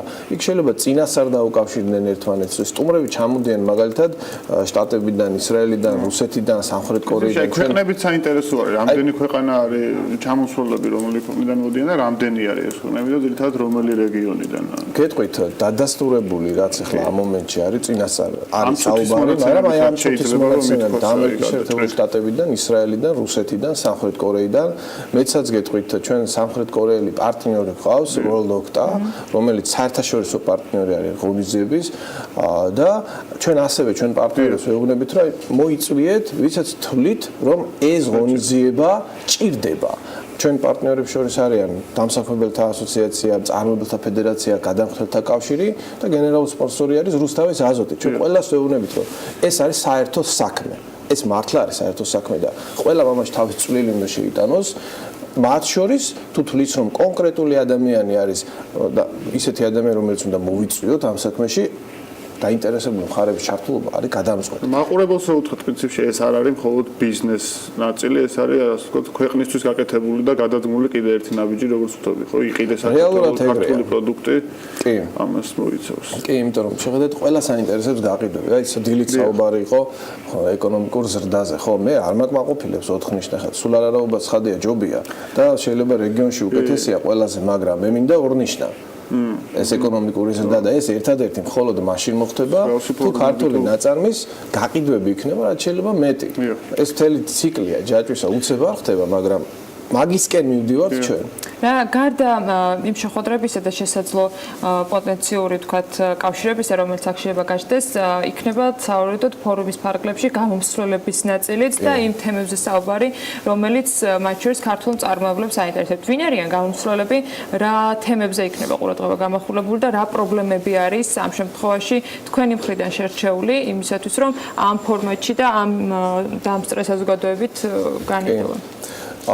იმისათვის რომ ნაწარმი გაიყიდოს, აქ არის მთელი ღირებულებათა ჯაჭვი, ანუ ეტაპები, ხო? ჩვენ კარგად გავიაზრეთ ეს ეტაპები და გამოსვლებიც და პანელური დისკუსიებიც დაუქვემდებარებთ თავარ ამოცანას. ჩვენ უნდა ვაღიაროთ, რომ პრობლემები გვაქვს, ანუ ეს უნდა ვთქვათ და მე უნდა ვიფიქროთ ამათ მოგვარების გზაზე. ჩვენი ამოცანა არ არის იქ ვისაუბროთ წუწუნის კონტექსტში, არა. შესაძლებლობები არის და ჩვენ უნდა ვიფიქროთ წარმოებლებმა სტუმრებმა ერთად როგორ გამოვიყენოთ ეს შესაძლებლობები. მაგალითად, ერთ-ერთი გამოსვლელი იქნება აწარმოეს საქართველოში. წარმოების განვითარება, ну ხა ცხადია ამის გარეშე ვერაფერს ვერ გაყიდი თუ არ გეკრა, მაგრამ ამეთი იწყება. არის ხარისხის თემა, რომელიც არის მნიშვნელოვანესი თემა. არის ღია ბაზრების თემა, ბაზარი იღება, კარი იღება, უნდა შეხი ჩვენთვის პრობლემა. ზოგადად ამბობენ და ხშირად ვაწტებით როგორც აქილევსის ქუსლი. ძალიან ბევრია უხარისხო ნაწარმი. მაგრამ ხშირად მეკითხებენ, აი როგორ მოხდება, მაგალითად რა ფილტრი გაქვთ, თუ აი აქ როგორ ხარისხო ნაწარმის წარმოებელი არ თავი არ მოგვეჭრას ამდენი ქვეყნის წარმომადგენლებს. ჩვენ თავი ბერკეტი არის. ჩვენ თავი ამოცანა არის გამჭვირვალობა. წარმოებელს ვეუბნებით, რომ აი ეს მოხდება ასე. და თუ გააჩენი ნაწარმის იმედი, აი რეალურად რა, რომ არ შეცვლები, არ შეგარწმეს, მაშინ მოდი. ეს სხვათა შორის ძალიან სერიოზული ბერკეტია, მუშაობს სასწაულად, მართლა. მაგრამ დააგვირდით, ერთია რომ აღიარო რომ დაუშვათ არის გამოწვევები და იფიქრო იმის მოგვარების გზებზე, მაგრამ მარტო გამოსვლით ეს არ გვარდება. იქ საჭირო არის პანელური დისკუსია. მაგალითად, ჩვენ თითოეულ პანელურ დისკუსიაში სულ 5 იქნება. ერთში ვისაუბრებთ ექსპორტის გამოწვევებზე და მოგვარების გზებზე. კი მზარდია ექსპორტი, მაგრამ ჩვენ კიდევ მეტი გვინდა, ხო? მეორე ეს არის ქსელებში ქართული ნაწარმის შეტანის თემატიკა. ეს დიდი ქსელებში იგულისხმება უშუალოდ საქართველოში, რომ ამ შემთხვევაში მეტი ქართული პროდუქტი რო იყოს მომარაგებული სხვადასხვა ქსელებში. საცალო ქსელებში რომ იყოს მეტი ქართული ნაწარმი. აქ სერიოზული თემატიკა არის განსახილველი და გამოსავალი მოსაძიებელი. ასევე თემა ჰორეკა სეგმენტში ქართული ნაწარმი შეტანა, სასტუმროები, რესტორნები, კაფეები. ასევე დისტრიბუციის თემატიკაში არის აი არხი თუ არ იქნა წარმოებლიდან ქსელამდე, შუაში არის დისტრიბუტორი, ხო? ეს ყველაფერი ერთმანეთთან კავშირშია. თუ გინდა ბოლოში მე და თქვენ მივიდეთ ქსელში და ვიყიდოთ რამე ქართული ნაწარმი, მთელი ჯაჭვი უნდა იყოს და საათივით უნდა მუშაობდეს. და ბოლოს სახელმწიფო შესყიდვები. 4 მილიარდი დაიხარჯა შარშან სახელმწიფო შესყიდვებში. ეხლა მიმდინარეობს. ის თუნდაც ეხ მაშინ უნდა ჩაგეჭრათ ამ ნაწილში, როცა საუბარია დღეს რომ ქართულ კომპანიებზე შესაძლოა შეღავათები არსებობდეს, თქვენ რამდენად სწორად მიგაჩნიათ? იცით, გაჩნია რა კუთხით შევხედებთ ამას, ეს უფრო არა პრივილეგია, არა შეღავათი, არამედ ეს არის თამაშის წესებით გასწორება, მაგალითად. აი, იმიტომ რომ მაგალითად აი უცხოური ბიზნესი და ქართული ბიზნესი, ხო? იმას ფული აქვს ძალიან იაფად. 2-3%, მაქსიმუმ 4% და იმას შეუძლია უზარმაზარი ფული ჩადოს საქმეში, ანუ იაფი უჯდება ფულის მოზიდვა. მეორე მხრივ უცხოური კომპანიების განვითარება შესაძლოა ბევრი მიზეზის გამო მასშტაბურად აღემატებოდეს ქართული კომპანიების განვითარებას და ამ შემთხვევაში შესაძლოა ქართული კომპანიებისათვის არ არსებობდეს არანაირი ჟინი იმისა, რომ მათ უკეთეს პროდუქცია შესთავაზონ, როდესაც შეუძლიათ დაბალანსება. იდეაში ეს მართლა ბაზარს ხوار უნდა მივანდოთ და არა რაღაც პროტექციის ქვეშ იყოს, ანუ ამ შემთხვევაში ხარისხს ყველაზე მეტად ბაზარი არკვევს და ჩემი საქმიანობიდან გამომდინარე ზოგადად პრინციპული წინააღმდეგობა ნებისმიერ სასათბურო პირობის. მაგრამ როცა ვხედავ, რომ აი მაგალითად ლარიაც როცა ვხარჯავ ქართულ ნაწარმში, სულ სხვა ეფექტი აქვს, ვიდრე ლარი იმპორტულში. აი ვაშლის თემა იყო ბოლოს აქტუალური თემა და არის, ხო? როცა ყიდულობ დაუშვათ 100.000-ის ქართულ ვაშლს, მთელი ეს ფული ძირითადი ნაწილი რჩება ქვეყანაში. როცა ყიდულობ 100.000-ის იმპორტულ ვაშლს, ამისი 80% გადის ქვეყნიდან. გადის.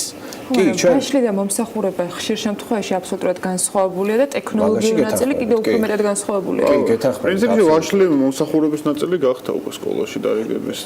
ისიც ნებისმიერ წარმოებას იქ თუ მომსახურება არ დაემატა, საბოლოო პროდუქტი არ გამოდის. ყველგან არის მომსახურების. აქ მე ვასაუბრებ ვაშლის დარიგებაზე, მაინც ვასაუბრებ ისეთ კომპანიებზე, რომლებიც თქვათ ინფრასტრუქტურულ ნაწილში იღებენ მონაწილეობას, ან სხვა მიმართულებით, რაც ტექნოლოგიურად ბევრად უსწრებენ. ანუ მხოლოდ ეგ ნაწილიც არ არის ინდიკატორი. იდეაში მოხმარება რაც უფრო გაზრდილია, თუნდაც ფულის გასვლით და პროდუქტის შეძენით, ეს ხადია კარგზე მიუთითებს და პირიქით პროგრესისკენ მიმავალი გზაა. ამიტომ მე მაინც შემაზრზე დავუჩები და მგონი ჯობია ისევ ბაზარმა დაარეგულიროს ხარისხით საფასების ვიდრე. ჩვენა ვართ ბაზარი, ხო? ჩვენ თუ ვიტყვით რომ მაგალითად აი ჩვენ გვირჩევნია ვიყიდოთ ქართული, ხო? ასე ჩვენი წვილი ყველას შეუძლია თავისი აზრი ქონდეს, გააკეთოს ის რაც უნდა და ნებისმიერ შემთხვევაში მე მომხრევარ ზუსტად აი ამ მიდგომის. უბრალოდ როცა ვხედავ რომ მაგალითად ქართული წარმოება და ქართული ნაწარმი დახლზეც კი ვერ ხვდება იმ ძალიან ბევრი პრობლემის გამო, რომელთა მოგვარება ნამდვილად არ არის ადვილი. აი ეგ არის უმთავრესი მიზეზი, რის გამოც გადავწყვიტეთ ამ ფორუმის გაკეთება და რის გამოც იქ ერთ-ერთი მსჯელობა იქნება სახელმწიფო შესყიდვების თემაზე. 4 მილიარდი დაიხარჯა შარშან. იცით მოსახლეობამ რამდენი დახარჯა შარშან? 13 მილიარდი ლარი ნაღდი ფული დახარჯა მოსახლეობამ. სხვა ტიპის საქონლის და მომსახურების შესაძენად. ეს არის უზარმაზარი რესურსი. კერძო სექტორის ინვესტიციები ქვეყნის შიგნით რამდენი იყო? 7 მილიარდი თითქმის. ანუ შიდა ინვესტიციები ჯამში ფული რომელიც იხარჯება მომსახურება, საქონელი. ხომ არ არჩევას მომხმარებელი აკეთებს მათ თქვენ ამ საკითხებს დასვამთ როგორც ხდები და ჩვენი ამაზე იქნება ამოცანა არის ეს არ მხოლოდ დავსვათ, არამედ საკმაოდ მწვავე და დავსვათ. მე წარმატებას გისურვებ და დარწმუნებულია რომ სულ მალე იქნება შესაძლებლობა რომ ქართული კომპანიები აბსოლუტურად თანაბრად იყვნენ კონკურენტულად წარმოდგენილები, მათ შორის საერთაშორისო კომპანიების, რომლებიც საქართველოში ოპერირებენ. ეს დარიელ ზიზივაძე იყო კარჩის დამფუძნებელი და ვისურვებდი რომ ქართული კომპანიებიც მოხვედრილიყვნენ იმ ჩამონათვალში, რომელთან დაკავშირებითაც ახლა ვისაუბრებთ. მსოფლიოს ყველაზე ძვირადღირებული ბრენდები 2017 წლის რეიტინგში უკვე ცნობილია. სია რამდენიმე ძირითადი ფაქტორის გათვალისწინებით არის შედგენილი და მათში რა თქმა უნდა გაყიდვების რაოდენობა, ბრენდის პოპულარობა, კომპანიის გავლენა ბაზარზე და პროდუქციის ფასებია მოხვედრილი. რომელი კომპანიები ითვლება დღეს ყველაზე ძვირადღირებულად და რამდენად განსხვავდება წინა წლის მონაცემებთან შედარებით? ამაზე უფრო დეტალურად კი ახლა მარიამ ადამია ისაუბრებს. მარიამ, დილა მშვიდობის. დილა მშვიდობისა. ანა უკვე მეხუთე წელია რაც Apple და Google მსოფლიოს ყველაზე ძვირადღირებულ ბრენდებად სახელდებიან და არც წლევანდელი რეიტინგის შედეგები აღმოჩნდა განსხვავებული. ამის შესახებ ინტერბრენდის 2017 წლის ანგარიშია აღნიშნული, სადაც შემოსავლების მიხედვით მსოფლიოს 100 ყველაზე ძვირადღირებული ბრენდია დასახელებული. ინტერბრენდის მონაცემების მიხედვით Apple-ის ღირებულებამ 3%-ით მოიმატა და 184,154 მილიარდი ამერიკული დოლარი შეადგინა. ეს არის კომპანია, რომელიც ინდუსტრიაში პიონერად არის მიჩნეული, გამომდინარე იქიდან, რომ სწორედ Apple იყო პირველი, მის საზოგადოებას პერსონალური კომპიუტერი, გრაფიტული ინტერფეისის მქონე ოპერაციული სისტემა, მუსიკის ინტერნეტ მაღაზია და პერსონალური აუდიო პლეიერი წარუდგინა. რეიტინგის მეორე ადგილს კი Google იკავებს, კომპანია, რომლის ღირებულებამაც 6%-ით მოიმატა და 151,703 მილიარდი დოლარი შეადგინა. არიამ საინტერესოა Google-ის შექმნის ისტორიას რომ გადავხედოთ, როდიდან იწყებს ბრენდი ბაზარზე პოზიციონირებას, რომ გითხრათ. ზეზა ისტორია 1998 წელს იწყება და სტენფორდის ორი ასპირანტის ლარი პეიჯისა და სერგეი ბრინის მიერ არის შექმნილი. სახელი კი მთლიანობაში აღწერს კომპანიის მიზანს, ანუ Google მათემატიკური ტერმინია და რაოდენობას აღნიშნავს, ხოლო მისი მიზანი საჭირო ინფორმაციის მონაცემთა დაუსრულებლად დიდი ბაზის შექმნას წარმოადგენდა. ისევ რეიტინგს რომ დავუბრუნდეთ, მესამე ადგილს Microsoft იკავებს, რომლის ღირებულებამაც წლის განმავლობაში 10%-ით მოიმატა და 80 მილიარდი დოლარი შეადგინა. მულტინაციონალური კომპიუტერული ტექნოლოგიების კორპორაცია ამზადებს აპატენტებს და ლობირებს კომპიუტერული მოწყობილობებისათვის განკუთვნილი პროგრამული უზრუნველყოფის ფართო სპექტრს, თუმცა ბოლო დროს აპარატურული უზრუნველყოფის წარმოებაც კი დაიწყო კომპანიამ. მარიამ, სეისმოწნევა პოზიციებზე მხოლოდ ტექნოლოგიური კომპანიები მოხვდნენ, დანარჩენი პოზიციებიც გავაცნოთ მაყურებელს. ანა, მაგალითად, რიგით მეოთხე პოზიციას უალკოჰოლო გაზიანი სასმელის მწარმოებელი კომპანია Coca-Cola იკავებს. ბრენდი, რომელიც დღესდღეობით მსოფლიოს 200 ქვეყანაში იყიდება და სტატისტიკური მონაცემების თანახმად ჩანს, რომ პლანეტის 94%-ისთვის არის ცნობილი მისი არსებობა. საინტერესო ფაქტია ისიც, რომ Coca-Cola-ის შემადგენლობაში შემავალი ინგრედიენტები კომერციულ საიდუმლოებად ითვლება დღემდე და მხოლოდ რამდენიმე ადამიანმა თუ იცის. მეხუთე ადგილს კი უმსხვილესი ინტერნეტ მაღაზია Amazon იკავებს, რომელიც ბიზნესმენმა ჯეფ ბეზოსმა 1995 წელს შექმნა. თავდაპირველად კომპანია მხოლოდ წიგნებს ყიდდა, შემდეგ აუდიო ვერსიები, მოგვიანებით კი ვიდეო ვერსიების გაყიდვაც დაამატა. დღეს Amazon.com-ის საკუთარ მომხმარებლებს სხვადასხვა კატეგორიისა და სახეობის პროდუქციას თავაზობს, მათ შორის არის ელექტრონიკა, ტანსაცმელი, სპორტული ნაწარმი და კვების პროდუქტებიც კი. რაც შეეხება რეიტინგის პირველ ათეულს ჩამოთვლილი კომპანიების გარდა, ასევე დასახელდა Samsung-ი 46,259 მილიონი ამერიკული დოლარის შემოსავლით, მას მოსდევს Toyota, Facebook-ი, Mercedes-Benz-ი და კომპიუტერების მწარმოებელი კომპანია IBM-ი. მადლობა მარიამს. ჩვენ ამ რეიტინგებს კიდევ უნდა მივამატოთ საინტერესო ამბები და დარწმუნებული ვარ, რომ ქალების ნარატივის მაყურებლებს პრინციპში ამის შესახებ ეცოდინებათ, მაგრამ კიდევ ერთხელ ჩავხედოთ, რა ხდება Forbes-ის რეიტინგებში ყველაზე ძვირადღირებული კომპანიების ფასში, რაც სრულებები შევიდა ბოლო დღეებში და ამაზე შუთ საზაბო გვიზარდა მასალა. 20 სექტემბერს 94 წლის ასაკში კოსმეტიკური კომპანია L'Oreal-ის დამაარსებლის შვილი და მსოფლიოს უმდიდრესი ქალი ლილიან ბეტანკური გარდაიცვალა, რომლის ქონებას 39.5 მილიარდ ამერიკულ დოლარათაა შეფასებული. ამბავი პლანეტის უმდიდრესი ქალის გარდაცვალების შესახებ მეორე დღეს 21 სექტემბერს გახდა ცნობილი, ხოლო ამ ამბის ფონზე 22 სექტემბერს კოსმეტიკური კომპანიის ფასიანი ქაღალდების ღირებულება 2.5%-ით გაიზარდა, რის შედეგადაც ბეტანკურის ქონებას თითქმის მილიარდი, ანუ 963 მილიონი დაემატა. გარდაცვალების მომენტში ლილიან ბეტანკური მსოფლიოში უმდიდრესი ქალი იყო, რომლის ქონებას ჟურნალი Forbes-ის ინფორმაციით 2017 წლის სექტემბრის მონაცემებით 44 მილიარდად იყო შეფასებული. ხოლო ყველაზე მდიდარი ადამიანების სიაში მე-14 ადგილს იკავებდა. 21 სექტემბერს ლორეალის აქციების ფასი $176.6 ღირდა, ხოლო 22 სექტემბერს მან $181 შეადგინა. სიკვდილი როცა ასე აძურებს აქციებს, სხვა რა შეიძლება თქვა ეს Forbes-ის წარმომადგენლებზეა ნათქვამი. ცნობილია, რომ თავად ამ კოსმეტიკური კომპანიის უმსხვილეს აქციონერებად თავად ბეტანკური და მისი მემკვიდრეები განიხილებიან, რადგან ლორეალის აქციების 33%-ს ფლობენ. წინასწარი ინფორმაციით, ლორეალის ფასიანი ქაღალდების ფასი ბოლო 5 წლის განმავლობაში 88%-ით არის გაზრდილი და 2017 წლის 26 ივნისის მონაცემებით რეკორდულ მაჩვენებელს $195 და 35 ცენტს მიაღწია. ფრანგული კოსმეტიკური კომპანია 1907 წელს წარმოშობით ფრანგმა დააარსა.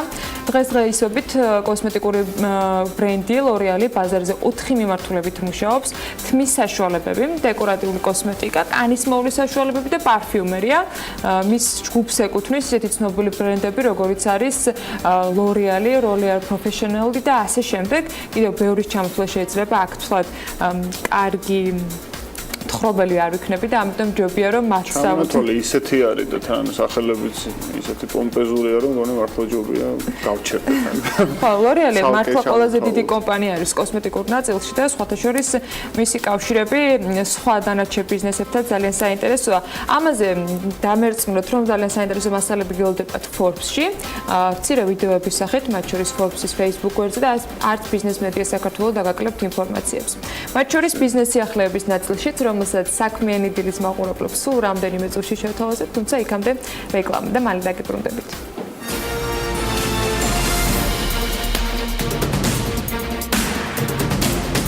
თბილისის საერთაშორისო აეროპორტს მოფრენის ახალი ტერმინალი აქვს. ახალი ინფრასტრუქტურის შესაძლებლობები და პრობლემა, რომელიც ლოუკოსტერების შემოსვლას ხელს უშლის. გადაიდება თუ არა ტექ დათვალიერების ამოქმედების თარიღი. ეკონომიკის მინისტრი პოზიციას არ ცვლის და დაანონსებულ 2018 წლის 1 იანვარს უცვლელს ტოვებს. ბიზნეს სექტორი შრომის უსაფრთხოების შესახებ კანონის პროექტს აკრიტიკებს ვინ და რას იცავს კანონი და იცავს თუ არა ის ბიზნეს დასაქმებულებს ან არც ერთის უფლებას.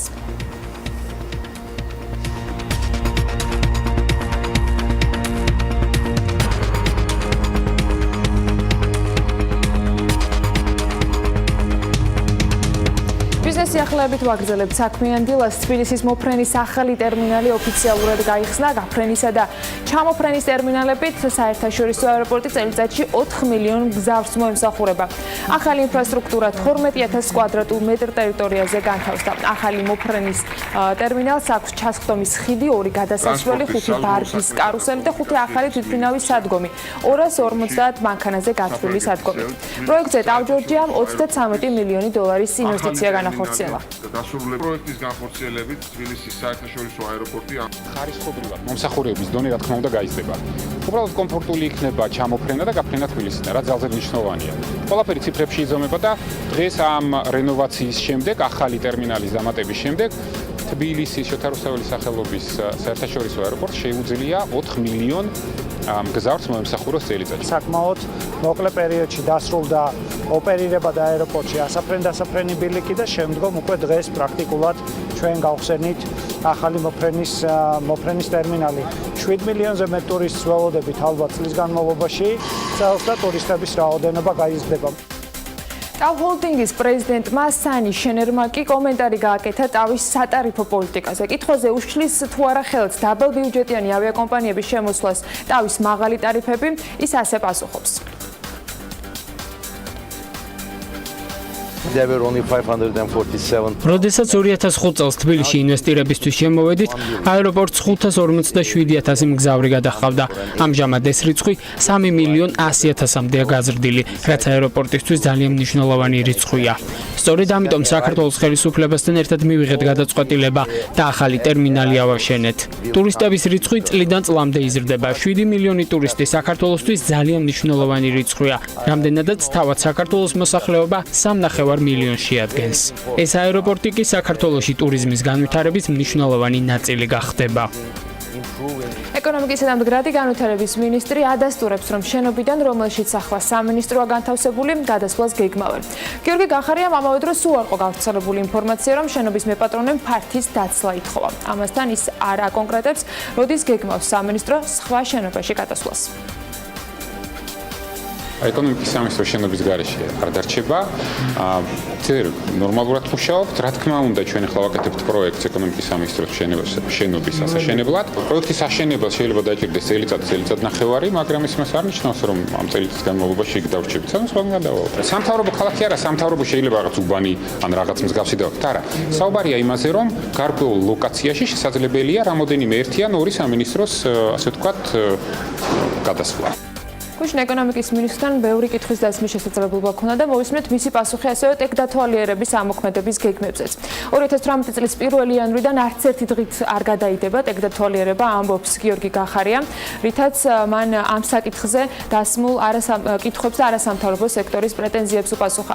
მისივე განცხადებით, საკითხზე საუკეთესო შვეიცარიული კომპანია მუშაობს და ტექდათვალიერების ამოქმედებამდე სპეციალური კამპანიაც ჩატარდება. ტექდათვალიერება იგეგმება 18 წლის 1 იანვრიდან და არც ერთი დღით არ გადაიდება.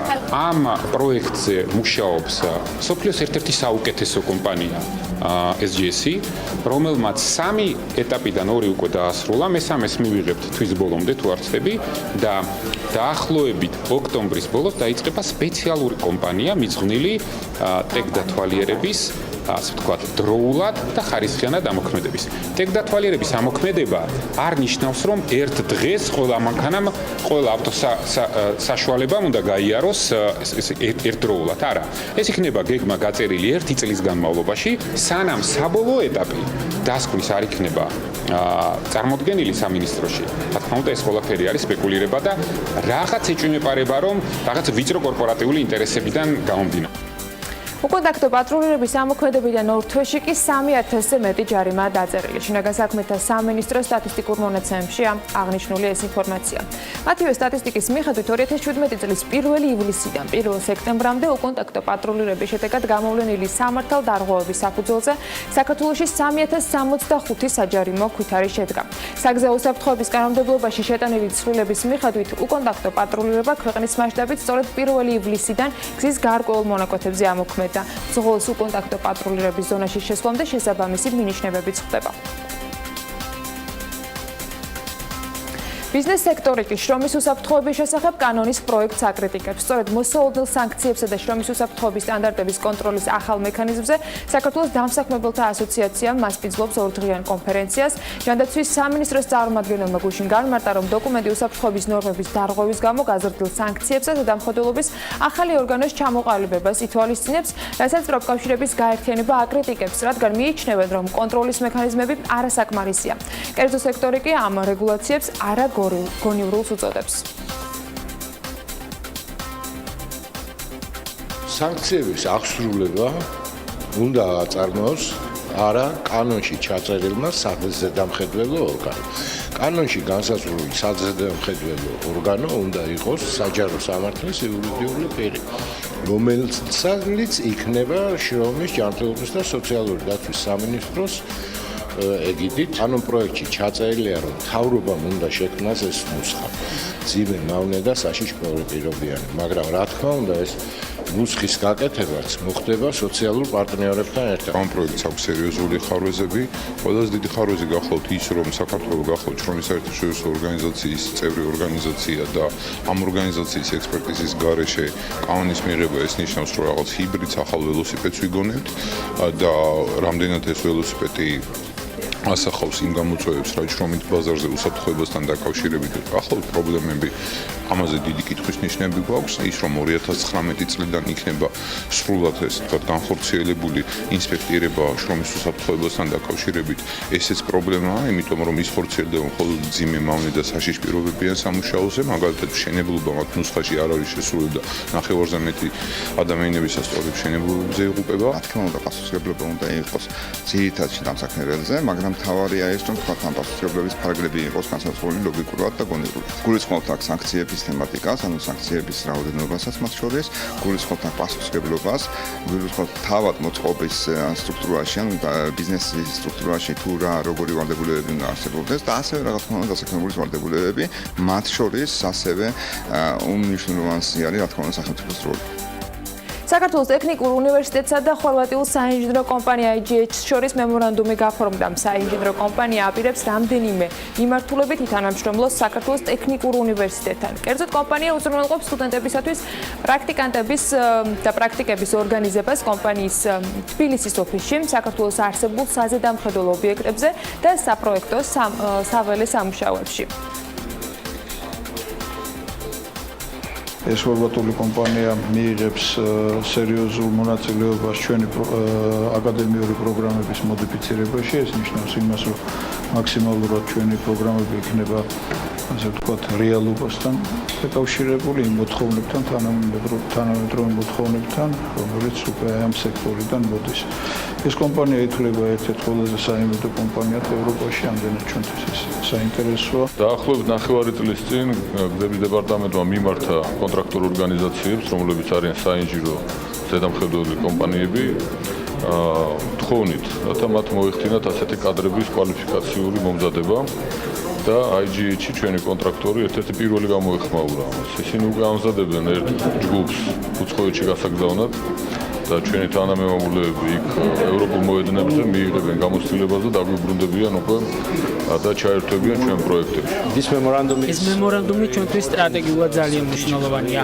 ჩვენ გვჯერა, რომ ბევრი კარგი პროექტი განხორციელდება საქართველოში, ასევე მნიშვნელოვანია დავასაქმოთ ადგილობრივი ინჟინრები. პროექტი და თანამშრომლობა სამომავლოდ გაგრძელდება როგორც საქართველოსთან, ასევე ევროპის სხვა ქვეყნებთან. და პრინციპში შეგვიძლია რომ კარგი ამბებიც გამცნოთ 8 ნოემბერს სოლო ცნობილი იაპონელი პიანისტის კიეკო მაცუის კონცერტს გვთავაზობს და ამ კონცერტში მონაწილეობას ევგენი მიქელაძის სახელობის საქართველოს ეროვნული სიმფონიური ორკესტრი ნიკოლოზ რაჭვერის დირიჟორობით ასევე უზბეკეთის სიმფონიური ორკესტრი მიიღებენ. ბილეთები 29 სექტემბრიდან გაიყიდება, თუმცა პირველ ეტაპზე მხოლოდ სოლოს მომხმარებლებისათვის მოგვიანებით უკვე 1 ოქტომბრიდან მისი შეძენა ყველა მსურველს შეეძლება.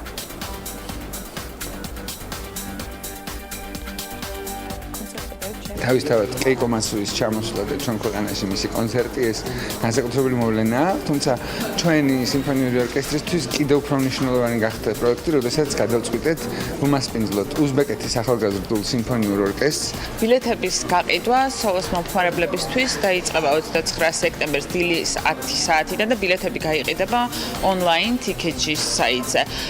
29-30 სექტემბერს შესაძლებლობა ბილეთების შეძენის შესაძლებლობა ექნებათ მხოლოდ სოლოს მომხმარებლებს, ხოლო 1 ოქტომბერს დილის 10 საათიდან უკვე ბილეთების შეძენა შეიძლება ნებისმიერ მსურველს. ბილეთების ფასები სოლოს მომხმარებლებისთვის დაიწყება 50 ლარიდან, ხოლო არასოლოს მომხმარებლებისთვის 60 ლარიდან. იმიგრანტებისა და ლტოლვილების რაოდენობის გაზრდა საზოგადოებაზე გავლენის მოხდენა რამდენიმე გზით შეუძლია. ოჰაიოს შტატში ეს გავლენა ყველაზე მეტად ეკონომიკური თვალსაზრისით იგრძნობა. ქალაქ კოლუმბუსის ერთ-ერთი უბანი 15 წლის წინ მიტოვებული და ეკონომიკურად სუსტი იყო. იმიგრანტების და ლტოლვილების იქ დასახლების შემდეგ ის ქალაქის ერთ-ერთ ყველაზე მაღალშემოსავლიან ეკონომიკურ ცენტრად იქცა. რა თქმა უნდა, შესაბამისად ჩვენი ყურადღების ცენტრშიც სწორედ ამ მიზეზებით მოექცა. ამერიკის ხმის ჟურნალისტი ია მეურმიშვილი კოლუმბუსის აღორძინებაზე მოგვითხრობს და რა საქმიანი დილის მაყურებლებს. ეგზოტიკური ხილბოსტნეულით და სხვა სურსათით სარაგას საერთაშორისო მაღაზია კოლუმბუსის ადგილობრივებთან ერთად უამრავი სხვადასხვა ეთნიკური წარმოშობის ადამიანს იზიდავს. რამენის მაკარონი და ძალიან მწარე წიწაკა ვიყიდე. მომწონს რომ აქ მსოფლიოს თითქმის ყველა კუთხის სურსათის ყიდვა შეიძლება. მაღაზიის ფართობი 5000 კვადრატული მეტრია. კორეელმა იმიგრანტმა ჯონ სანგმა ის 4 წლის წინ გახსნა. პროდუქცია 5 კონტინენტიდან გვაქვს: აფრიკა, აზია, სამხრეთ ამერიკა, ევროპა, თითქმის მთელი მსოფლიოდან. მაღაზიაში 80 ადამიანი მუშაობს, რომლებიც მსოფლიოს სხვადასხვა კუთხიდან ლტოლვილები არიან. სარაგადან 2 კილომეტრში ტურისტული სააგენტო ჯუბა მდებარეობს, რომელიც აჰმად ჰაჯიმ 9 წლის წინ გახსნა. ის სომალელია. ეს ბიზნესი ძირითადად იმიტომ დავიწყე, რომ ვიცოდი, იმიგრანტები განსაკუთრებით ჩემი თანამემამულეები სომალიდან სამშობლოში ხშირად დაფრინავდნენ და მათ ბილეთები სჭირდებოდათ. სარფიანი ბიზნესი გამოდგა. ეთნიკური სავაჭრო ცენტრები და რესტორნები მორსის ქუჩის ყველა კუთხეშია.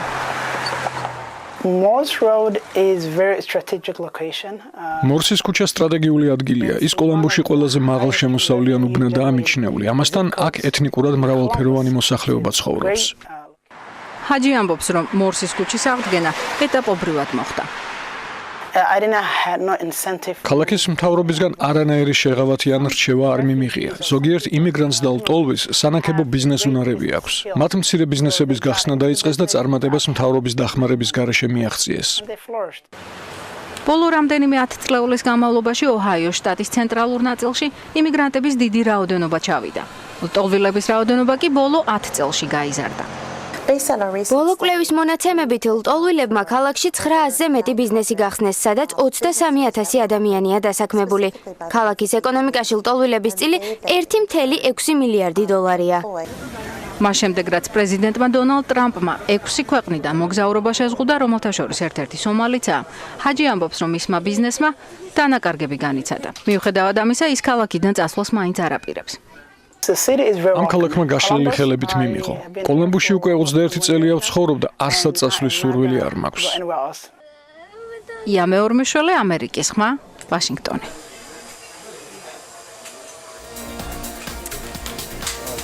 მე შემთხვევაში კვლავ გადავდრო შოთა სასახლეს და უარმა განაგრძო გამყარება ძირითადად საუბრის მიმართ სამშაბათს ფედერალური სარეზერვო ბანკის ხელმძღვანელის ჯანეტ იელენის კომენტარმა რეფინანსირების განაკვეთის გზაზე ამის მომძლავრებას ხელი შეუწყო. არ იქნება მიზანშეწონილი, რომ მონეტარული პოლიტიკა უცვლელი დავტოვოთ, სანამ ინფლაცია მიზნობრივ ნიშნის 2%-ს არ მიაღწევდეს. განაცხადა მან. თუმცა დოლარის გაძვირება ტემპი დააგდო, როცა იელენმა კიდევ ერთი სიგნალი გამოუშვა და თქვა, რომ ინფლაციის დაბალი ნიშნული ასევე არ არის სასურველი, რადგან ეს ამცირებს შესაძლებლობას. მონეტარული პოლიტიკის შემსუბუქებით რეაქციებს ებრძოლოთ. აქედან ისე მეჩავი სახლები. აი, შოთა დაბრუნდა და შეიძლება გადავაბარო ეს ესტაფეტა, რომელიც წავართი ცოტა ხნით. მოკლედ იელენის კომენტარებმა და მათში გამოხატულმა სიგნალებმა გავლენა დაუკარგა სხვა არასახარბიელო ეკონომიკურ ანგარიშებს, რომელიც უშინ გამოვიდა ამერიკაში.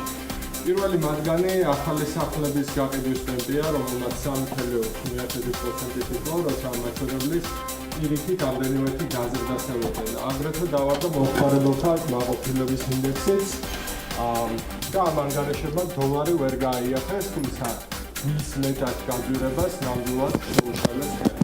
უშუალოდ სავალუტო წყვილებს რაც შეეხება, ევროს ფასი დოლარსა და 18 ცენტს ჩამოწდა, იენისთვის დოლარის ფასმა 112-ს გადააჭარბა. აქვე აღსანიშნავია, რომ იაპონიის პრემიერი ვადამდელ არჩევნებს ითხოვს, რათა განახლებული მანდატით დაძლევოს ეროვნული კრიზისი, გაატაროს მტკივნეული რეფორმები და ამავდროულად ჩრდილოეთ კორეიდან მომდინარე საფრთხეები გაანეიტრალოს. ბრიტანული გირვანქა სტერლინგიც გაიაფთა და მისი ფასი დოლარსა და 34.9 ცენტამდე ჩამოვიდა. რაც შეეხება კრიპტოვალუტებს, ბიტკოინი დიდად არ შეცვლილა, ისევ ცდილობს 4,000 დოლარიანი ნიშნულის გადალახვას და ახლა 3,913 დოლარამდეა მისი ფასი შემცირებული. ეთერიუმის ფასი ცოტათი დაახლოებით 2% შემცირდა და ახლა 289 დოლარზეა. ინვესტორები ამ მიმართულებით ნაკლებად აქტიურობენ, რადგან ოქტომბერში მოსალოდნელია ეთერიუმის კიდევ ერთხელ გაყოფა, როგორც ბიტკოინის შემთხვევაში მოხდა. ეთერიუმ ბიზანტიუმის აპდეიტია წინ და ინვესტორები მკაფიო სიგნალს ვერ ხედავენ, შეიქმნება თუ არა კიდევ ერთი ორკაპი, ეგრეთ წოდებული ორკაპი. ეთერიუმის შემთხვევაში ეს ერთხელ უკვე მოხდა, ანუ სამ კაპთან გვექნება შემთხვევა და ასე შეიქმნა ეთერიუმ კლასიკი, რომელსაც შედარებით დაბალი ფასი აქვს ეთერიუმზე. რაც შეეხება ბიტკოინის გვიან ტყუპის სალს, ბიტკოინ ქეშს, მისი ფასი გუშინ ოდნავ გაიზარდა და 453 დოლარი შეადგინა. გაიყო ასევე წერდნენ სააგენტოები და არაერთი მოსაზრება წავიკითხე, რომ შესაძლოა ბიტკოინს კიდევ ქონოდა სხვა შვილობილი ვალუტები. ამას ისევ პროგნოზირებენ თუ თუ ვინმე როცა მომპოვებლები რამეზე ვერ შეთანხმდებიან, ადგება მომპოვებლების ერთი ჯგუფი ბიტკოინ ქეშის შემთხვევაში ჩინელი მომხმარებლები იყვნენ და იტყვიან, აი იქ ყველას კონსენსუსი ჩვენი კონსტიტუციასავით არ არის, ყველას კონსენსუსია საჭირო. ვიღაცა რამეზე რო ვერ შეთანხმდება, ეტყვის, წავედე ჩვენ ამ კოდს სხვანაირად ვანვითარებთ და ამიტომ არაფერია გამორიცხული, მაგრამ უფრო რაციონალურია, რომ საკუთარი აქტივები გქონდეს ისეთ რამეში დაბანდებული, ისიც გჯერა და თუ გარდაუვალი აუცილებლობა არ იყო და მართლა არ შეასკდა ეს რწმენები ერთმანეთს, რომ ასე ჯობია თუ ისე, მაშინ მოსალოდნელი არ არის. ეთერეუმის შემთხვევაში ასახდება. ანა, მოდი მე დავიბრუნებ ჩვენ დაკარგულ პოზიციებს, რომელიც ჩოთომ გამომტაცა შუა გზიდან. და გავაგრძელებ საუბარს, რომელიც ზღვას შეეხება. ლურჯი ეკონომიკა და შავი ზღვის ქვეყნები კონფერენციას ამ სახელით წელს ბათუმმა უმასპინძლა. მონაწილეებმა, რომელთა შორისაც შავი ზღვის ქვეყნების გარემოს დაცვისა და ეკონომიკის მინისტრები და მინისტრების მოადგილეები, სამინისტროს ექსპერტთა დელეგაციები, საერთაშორისო და არასამთავრობო ორგანიზაციების წარმომადგენლები და დამოუკიდებელი ექსპერტები იყვნენ. რამდენიმე სხვა მნიშვნელოვან თემასთან ერთად განიხილეს, თუ როგორ უნდა მოხდეს საზღვაო სფეროს განვითარება ისე, რომ გარემოს დაცვითი და ეკონომიკური ფაქტორები თანაბრად იყოს დაცული. რა გამოწვევების წინაშეა ლურჯი ეკონომიკა და რა რეკომენდაციები გაიცა კონფერენციის შეჯამებისას სტუმართან ერთად ვისაუბრებთ, რომელიც უკვე სტუდიაში არის გიზო ჭელიძე, გარემოს დაცვის სამინისტროს გარემოს ინტეგრირებული მართვის დეპარტამენტის უფროსი. კიდევ ერთხელ მოგესალმებით ბატონო გიზო და თავიდან რომ დავიწყოთ ამ კონფერენციის შესახებ უფრო მეტი რო გითხრათ ჩვენს და ჩვენს ტელემაყურებელსაც. ჯერ ტერმინი გამარტოთ, იმიტომ რომ შესაძლოა საუბრობთ, რომ Blue Ocean ვიცოდი, მაგრამ ლურჯი ეკონომიკა ცოტა სიახლე არის, ეს არის ახალი ტერმინი, რომელიც დამკვიდრდა და რას გულისხმობს? ან შეიძლება ნაკლებად ცნობილი და ფართო საზოგადოებისთვის შესაბამისი. ეს შემთხვევაში ყველაფერში გეთანხმებით, ნაკლებად ცნობილია, გაცილებით ნაკლებად გაცილებით ახალია ვიდრე სხვა ტერმინები. ალბათ ჩვენთვის უფრო ცნობილია მწვანე ეკონომიკა ეს ტერმინი. შეგვიძლია ახლა ერთ-ერთი არა, მაგრამ შეიძლება მის ანალოგად იყოს ოღონდ საზღვაო პოლიტიკის კუთხით.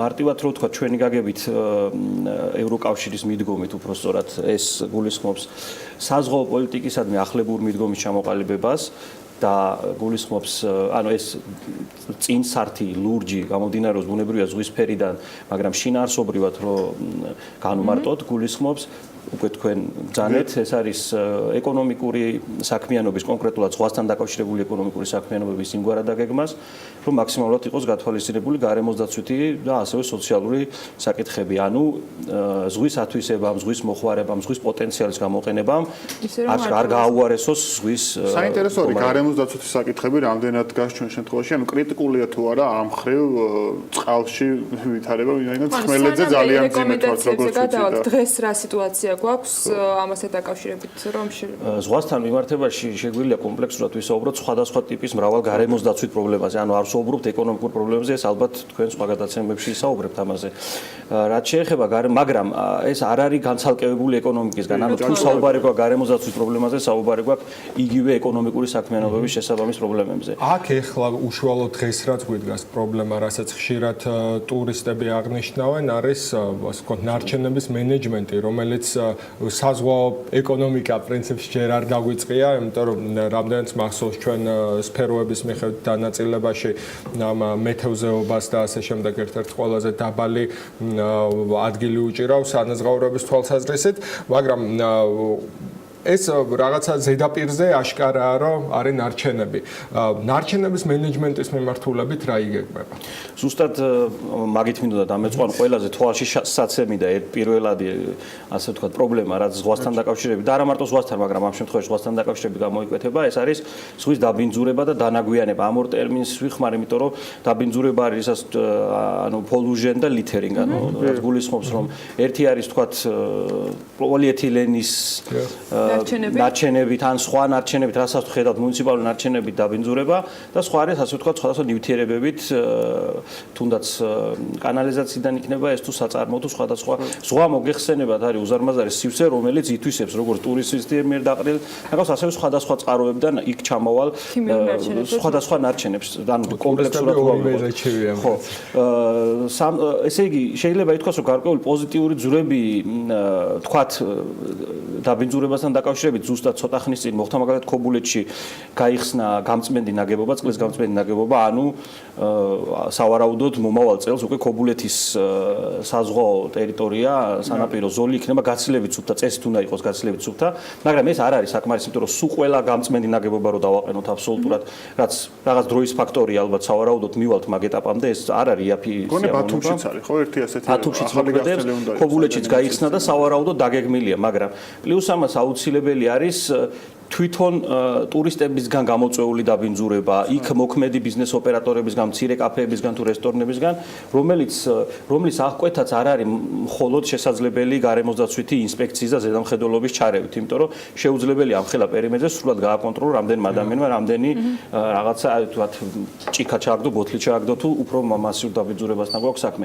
შესაბამისად, ზუსტად ეს blue economy, რასაც ჩვენ საუბრობთ, გულისხმობს ერთის მხრივ როგორც ანუ დაბინძურების წყაროების შემცირებას და ზღვის გარემოს გაუმჯობესებას, ანუ ხარისხობრივი მდგომარეობის გაუმჯობესებას, ასევე დიალოგს, ანუ ყველა ჩართული უწყების ერთობლივ ჩართულობას, ერთობლივ მონაწილეობას პრობლემის მოგვარების საქმეში. ევროკავშირის აქტიურობიდან გამომდინარე, მე დაკითხოთ, ასოცირების ხელშეკრულებიდან გამომდინარე, ჩვენი ვალდებულებები თუ არის ამ მხრივ რაიმე ფორმით გაწერილი და რა ეტაპზე ვართ, რა გვაქვს წინ კიდევ გასაკეთებელი? ჩვენი ვალდებულებები არის მკაფიოდ გაწერილი. ასოცირების შეთანხმებაში გარემოსდაცვის თავი მოგიხსნა არის ერთ-ერთი ყველაზე ფართო და მოცულობითი, იმიტომ რომ თვითონ ევროკავშირს აქვს ძალიან ფართო და მოცულობითი სტანდარტები სხვადასხვა მიმართულებით. ზოგადად გვაქვს ანუ ესე დავუყობ წყლის მიმართულებით არსებული ვალდებულებები, რომელიც აი როცა საუბარია წყლის რესურსების მართვაზე, იქ ბუნებრივ ეგულისხმება ზღვაც, ტბაც, მდინარეც.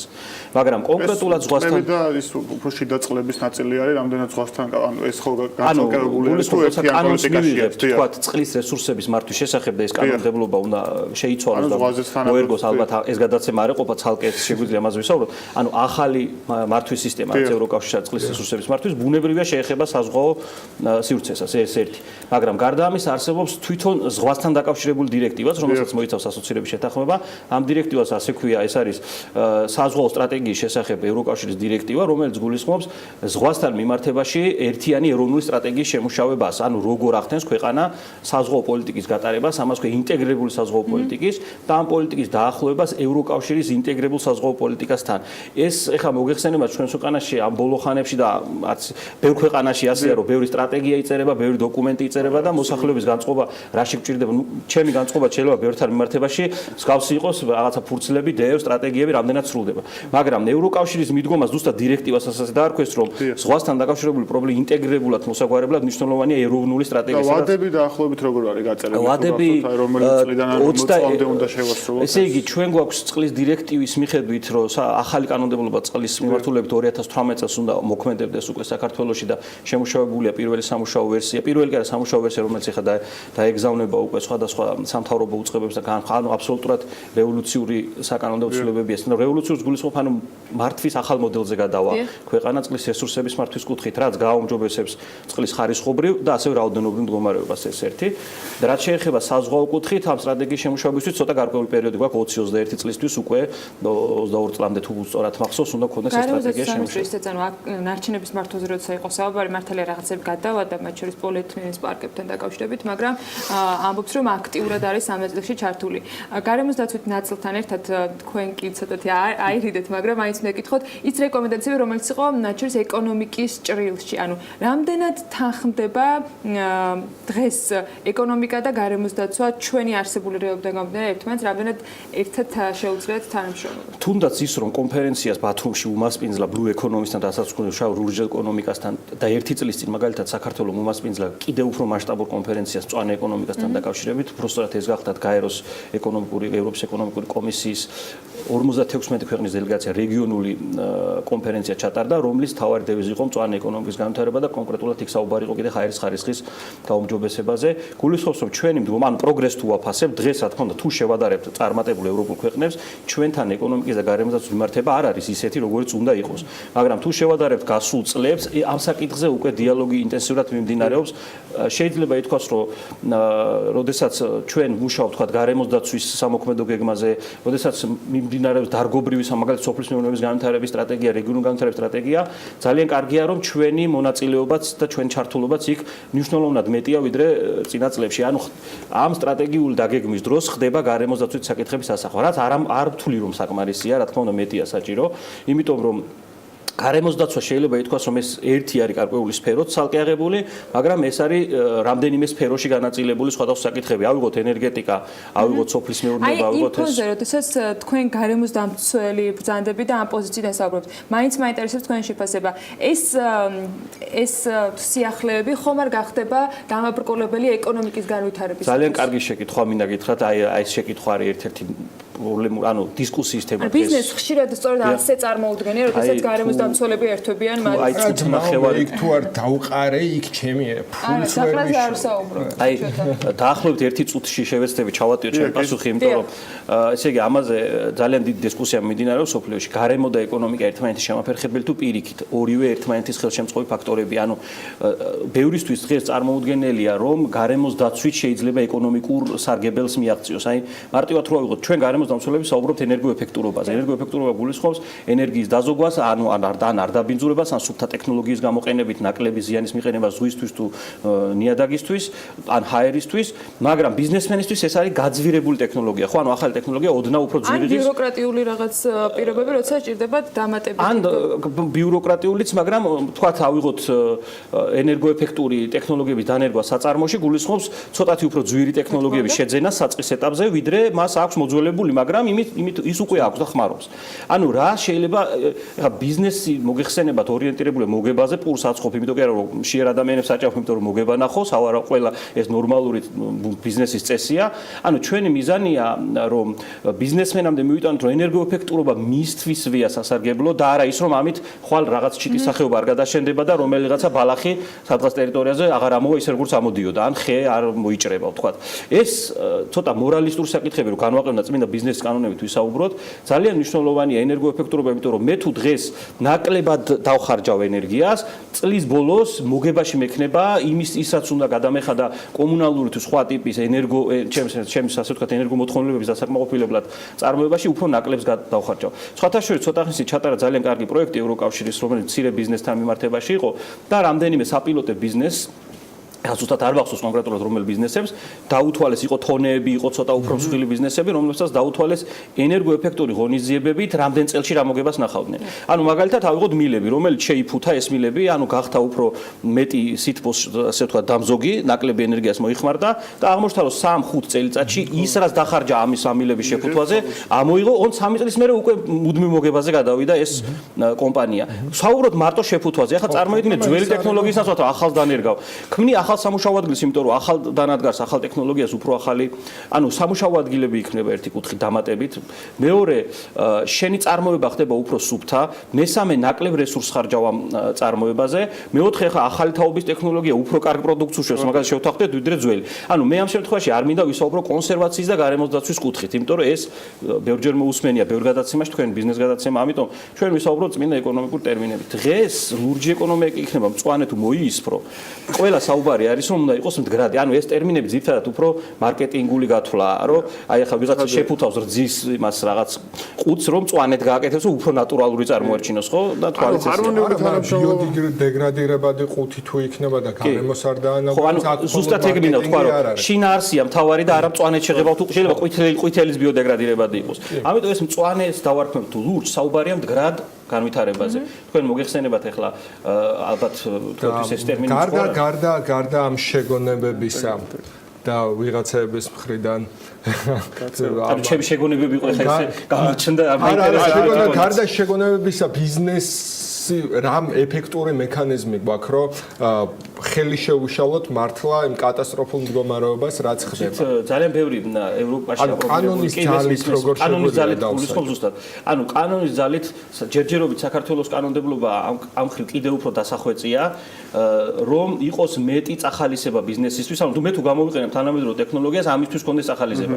არის ევროკავშირში პოტერია. რა თქმა უნდა მოქმედებს უამრავი თქვენთვის ცნობილი და კიდევ ბევრი რომელიც შეიძლება ქვეყანამ თვითონ მოიგონოს ეს წახალისება. ანუ ამით გადმოვიდოთ თქვა თანამშრომლობა ეკონომიკის სამინისტროსთან, მაგრამ ფინანსების სამინისტროსთან. ეს თემა დაძრული, ანუ ასეთი რამდენიმე შეხვედრა მოეწყო ამასთან დაკავშირებით, იყვნენ უცხოელი ექსპერტები. მაგალითად, სახელმწიფო შესყიდვების დროს მოხდეს მწვანე შესყიდვის წახალისება. ამხელა საჯარო სექტორია, რომელიც ახორციელებს ყოველდღიურად შესყიდვის მთავარი კრიტერიუმი მოგეხსენებათ არის ფასი. ანუ ფასის მიხედვით რაც უფრო იაფია და მეტ უკეთეს შემოთავაზებას ახდენს, თქვათ, კალამს ვიყიდი, იმას ვიყიდი კონდიციონერს, მაგრამ ერთ-ერთ კრიტერიუმად გვინდა რომ გაჩნდეს ეს ინიციატივა გვაქვს, როგორი მუშაობს ნახოთ, დიალოგის თემა თემა, რომ სახელმწიფო შესყიდვების დროს, რაც სახელმწიფოს პირველი ნამდვილად შეუძლია, ანუ ბიზნეს როცა კანონს იღებს, ბიზნესმა მერე უნდა აიტაცოს და სახელმწიფო შეუძლია კანონ თვითონვე პირველი, ასე ვთქვათ, მომხმარებელი გახდეს ამ სიკეთის. ანუ ვთქვათ, სახელმწიფო შესყიდვების დროს იყოს რამდენად უფრო სუფთა, რამდენად უფრო გარემოსდამდოგი, რამდენად უფრო მწვანე ტექნოლოგიას მთავაზობ ერთ-ერთ კრიტერიუმად ტენდერში გამარჯვებისთვის. ეს ალბათ აუცილებელიც არის, რაც ევროპაში არის. მშენებლობებზე შეგვიძლია თუნდაც ინფრასტრუქტურულ მშენებლობებზე გავამახვილოთ ყურადღება, ტვრის, ანუ საწარმო მტვრის ღრუბელი რო არის ხოლმე ქუჩაში, რომელსაც ბავშვები სუნთქავენ და პირდაპირ ვიცით რომ კიბოს გამომწვევია, ხო? ამის მოთხოვნა არასოდეს არ არის, რომ შეიფუთოს სიტყვაზე ის შენობა. მონი მალე მე-19 საუკუნის ლონდონს გადაუსწრებს სმოგის ამბავში და რომლის რეაბილიტაციაც ან აშენებაც ხდება. ეს ნაწილი ძალიან მნიშვნელოვანია რომ იყოს. სხვა უფრო არაწამახალისებელი, არამედ სადამსჯელო ნაწილი ფიგურირებს? სადამსჯელო ნაწილი ბუნებრივი ანუ ერთი არის რომ ორივე მეთოდს ვიყენებთ ეკონომიკასთან მიმართებაში, როცა სახელმწიფო პოლიტიკა იგებება, ერთი გარკვეული სანქცია, მეორე წახალისება. წახალისება და პრევენცია, რა თქმა უნდა, გაცილებით ჯობია ხშირად სანქციებს, მაგრამ სანქციებიც აუცილებელი. ან სანქციებს არ უბრალოდ რეგულაციები, სადაც განსაზღვრულია შენ, მაგალითად, შენი შენობის დროს უნდა შეფუთო და ამ გამტარობის ის უნდა გააკეთო ბადეგარედან, ამ ტექნოლოგიის, ანუ იქ სადაც ტექნიკურ რეგლამენტებში დეტალურად, რაც ევროკავშირს ეხლა მოგეხსენებათ, იქ ყველა სანტიმეტრზე და ყველაზე მაგრამ ჩვენ ასე ვთქვათ ეტაპობრივად ვახდენთ ამ ჰარმონიზებას. ძალიან კარგი, ახლა რაც თქვენ ახსენეთ შენებლობასთან დაკავშირებით, ძალიან კარგი სიახლეა ბოლოდროინდელი დამტკიცდა თბილისის ძელდასახელება აქვს მოკლედ თბილისის ჰაერის პროგრამა, რომელიც გულისხმობს ზუსტად თბილისში არსებული ჰაერის დაბინძურების წყაროების მაქსიმალურ მათ შორის შენებლობის სექტორიდან, ავტოტრანსპორტიდან და ისე თუ დააკვირდებით მეურობის კანდიდატების პროგრამაში აბსოლუტურად ყველგან წამყვან ადგილი, მე მგონი პირველად ხდება ასე, თუ პირველად არა განსაკუთრებით გამოიკვეთა, რომ ყველას ეკოლოგიური ესე ვთქვათ პრობლემებზე საუბარი, გარემოსდაცვით საკითხებზე საუბარი წინ აქვს წამოწეული და თუმცა იმასაც არანებებენ თავს, რომ მწვანე აქტივისტებს ცუდი სიტყვები ეძახონ ჟურნალისტებთან ურთიერთობისას, გიჟები ან რაღაცა ესე მოიხსენიონ, არა და იმ ხო კანდიდატებზე, არა და იმათი დაწყება ხო მთელი ეს. მათ აქვთ მომავალი პერიოდი როგორ განხორციელდება ეს პოლიტიკა. რაც შეეხება ამ ჰაერის პროგრამას, ეს ჰაერის პროგრამა მნიშვნელოვნად როგორც საუბარია საკანონმდებლო რეგულაციების შემოღების გზით თუ პრაქტიკული ღონისძიებების გატარებით, რომ თბილისში კონდეს ისეთი ჰაერი, როგორც წესდარიგით უნდა კონდეს. ანუ სადაც იცხოვრება, შეიძლება ვისუნთქოთ, შეიძლება გადავაწყდეთ ნორმის ფარგლებში. გამოვიდა რომ თანაბრად შეუძლია ეკონომიკას და ბუნებას თანაარსებობას სწორი მენეჯმენტის შემთხვევაში. ეკონომიკა განვითარდება. მადლობა თქვენ ამისთვის, გარემოს დაცვის ინტეგრირებული, გარემოს დაცვის სამინისტროს გარემოს ინტეგრირებული მართვის დეპარტამენტის უფროსი გიზო ჭელიძე გწუნობდა საქმიანი დილაში. კიდევ ერთხელ დიდი მადლობა. დარწმუნებული ჩვენ არაერთხელ კიდევ შევხვდებით. ბევრი საინტერესო თემა გარემოს დაცვის მიმართულებით, რომელიც ასევე ეკონომიკისთვის საინტერესოა. ჩვენ მოკლე რეკლამაზე გავალთ და რამდენიმე წუთში დაგებრუნდებით. ამინდის პროგნოზის სპონსორია SEU Development.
რეკლამის შემდეგ დავბრუნდით პირდაპირ ეთერში საერთაშორისო სტანდარტების შესაბამისი ქართული სკოლა კიკეთში, რომელიც მოსწავლეებს სრულფასოვან აკადემიურ ცოდნასთან ერთად სასულიერო სპორტულ და შრომით აქტივობებს თავაზობს. იაკობ გოგებაშვილის სახელობის სასწავლებელზე დეტალები სიუჟეტში ვნახოთ და შემდეგ უფრო მეტი დეტალის შესახებ ჩვენი სტუმარი ისაუბრებს. იაკობ გოგებაშვილის სახელობის სასწავლებელი კიკეთში ეკოლოგიურად ჯანსაღ ულამაზეს გარემოში მდებარეობს. სკოლა 2009 წლიდან ფუნქციონირებს და ის ქართულ ტრადიციულ ფასეულობებს ეფუძნება, რომელიც წარმატებით ერწყმის თანამედროვე მიღწევებსა და გამოწვევებს. ჩვენთან არის სრული პროგრამა ბავშვის აღზრდისა და აკადემიური განათლების გარდა ჩვენ ვაძლევთ ბავშვებს უნიკალურ შესაძლებლობებს უნივერსალური ფიზიკური განვითარებისთვის. ჩვენ გვაქვს რამდენიმე სპორტის სახეობა, რომელიც იცვლება სეზონიდან სეზონამდე, ასაკიდან ასაკამდე. ჩვენ ვაწვდით ბავშვებს ჩვენი ქვეყნის მრავალსაუკუნოვან სასულიერო ტრადიციას. სკოლის ინფრასტრუქტურა სამ ინდივიდუალურ კორპუსს მოიცავს. შენობები აღჭურვილია თანამედროვე საერთაშორისო სტანდარტების შესაბამისი სასწავლო კაბინეტებითა და ლაბორატორიებით. აქ ასევე განთავსებულია ბიბლიოთეკა, სამლოცველო, სასადილო, ექიმის კაბინეტი და ფსიქოლოგის ოთახი. რაც შეეხება სასწავლო პროცესს, საგანმანათლებლო პროგრამა და სწავლების მეთოდიკა მოიაზრებს მოსწავლის ინდივიდუალური საჭიროების დაკმაყოფილებას და მათი შესაძლებლობების მაქსიმალურ განვითარებას. სკოლა მთლიანად უზრუნველყოფს მოსწავლეთა აკადემიურ მომზადებას ნებისმიერი გამოცდისთვის, ეს იქნება საატესტატო გამოცდები თუ ეროვნული გამოცდები და ამას უზრუნველყოფთ მთლიანი დღის განრიგით. ისე არის დაგეგმილი სასწავლო პროცესი, რომ მოსწავლეებს დღის პირველ ნახევარში უტარდებათ გაკვეთილები, ჩვეულებრივი საგაკვეთილო პროცესია, შემდეგ აქვთ შესვენება, ისვენებენ, სადილობენ და შემდეგ უკვე იწყება მათი დამოუკიდებელი მუშაობა. იმ ფაქტს, რომ სასწავლებელი მოსწავლეთა მაღალხარისხიან სწავლებას უზრუნველყოფს, აბიტურიენტთა საგამოცდო შედეგებიც ხატყობს. მოსწავლეთა აბსოლუტური უმრავლესობა დამატებითი რეპეტიტორების გარეშე საატესტატო და ერთიან ეროვნულ გამოცდებზე სასურველ შედეგებს აღწევენ. ეს სკოლა მაძლევს იმის შესაძლებლობას, რომ ეროვნული გამოცდები და საატესტატო გამოცდები ჩავაბარო დამატებით რეპეტიტორებთან მომზადების გარეშე წარმატებით. გარდა სწავლისა არის სპორტული აქტივობები, ასევე გვაქვს ბევრი სამეცნიერო დრო, რომ საკუთარ თავს დავუთმოთ ეს დრო. ამ სკოლაში ვსწავლობ უკვე მეოთხე წელია. სწავლის პროცესი არის ძალიან საინტერესო და გარდა ამისა გვაქვს ექსკურსიები, ლაშქრობები, გავდივართ სხვადასხვა კონკურსებზე. სასწავლებელი სამ დაწყებით საბაზო და საშუალო საფეხურს მოიცავს, ასევე ფუნქციონირებს მოსამზადებელი ჯგუფი, სადაც მოსწავლეთა მიღება 5 წლის ასაკიდან ხდება. ერთი შენი ხელი, ერთი ჩემი. მიდი. აღსანიშნავია, რომ სკოლის სასწავლო სტრუქტურა 4 სასწავლო მიმართულებას მოიცავს, რომელთა შორის აკადემიურთან ერთად სასულიერო, სპორტული და შრომითი აქტივობებიც მოიაზრება. საკუთარი ხელით კურს დაწყებითი კლასის მოსწავლეები სწორედ შრომითი აქტივობების ფარგლებში აწყობენ.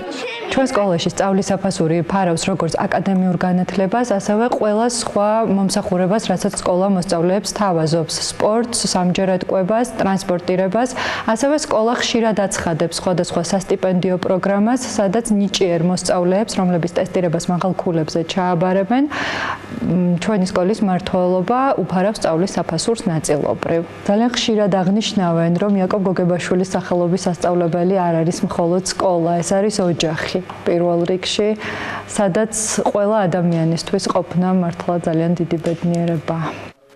სკოლის ტერიტორიაზე განთავსებულია ღია და დახურული სპორტული მოედნები, ტრიბუნებით, გასახდელებით, საშხაპითა და ინდივიდუალური კარატებით. სკოლას აქვს ღია ხელოვნური და ბუნებრივი საფარის მოედნები, ჩოგბურთის კორტი, ძიუდოს დარბაზი, საცურაო აუზი და რაგბის კომპლექსი.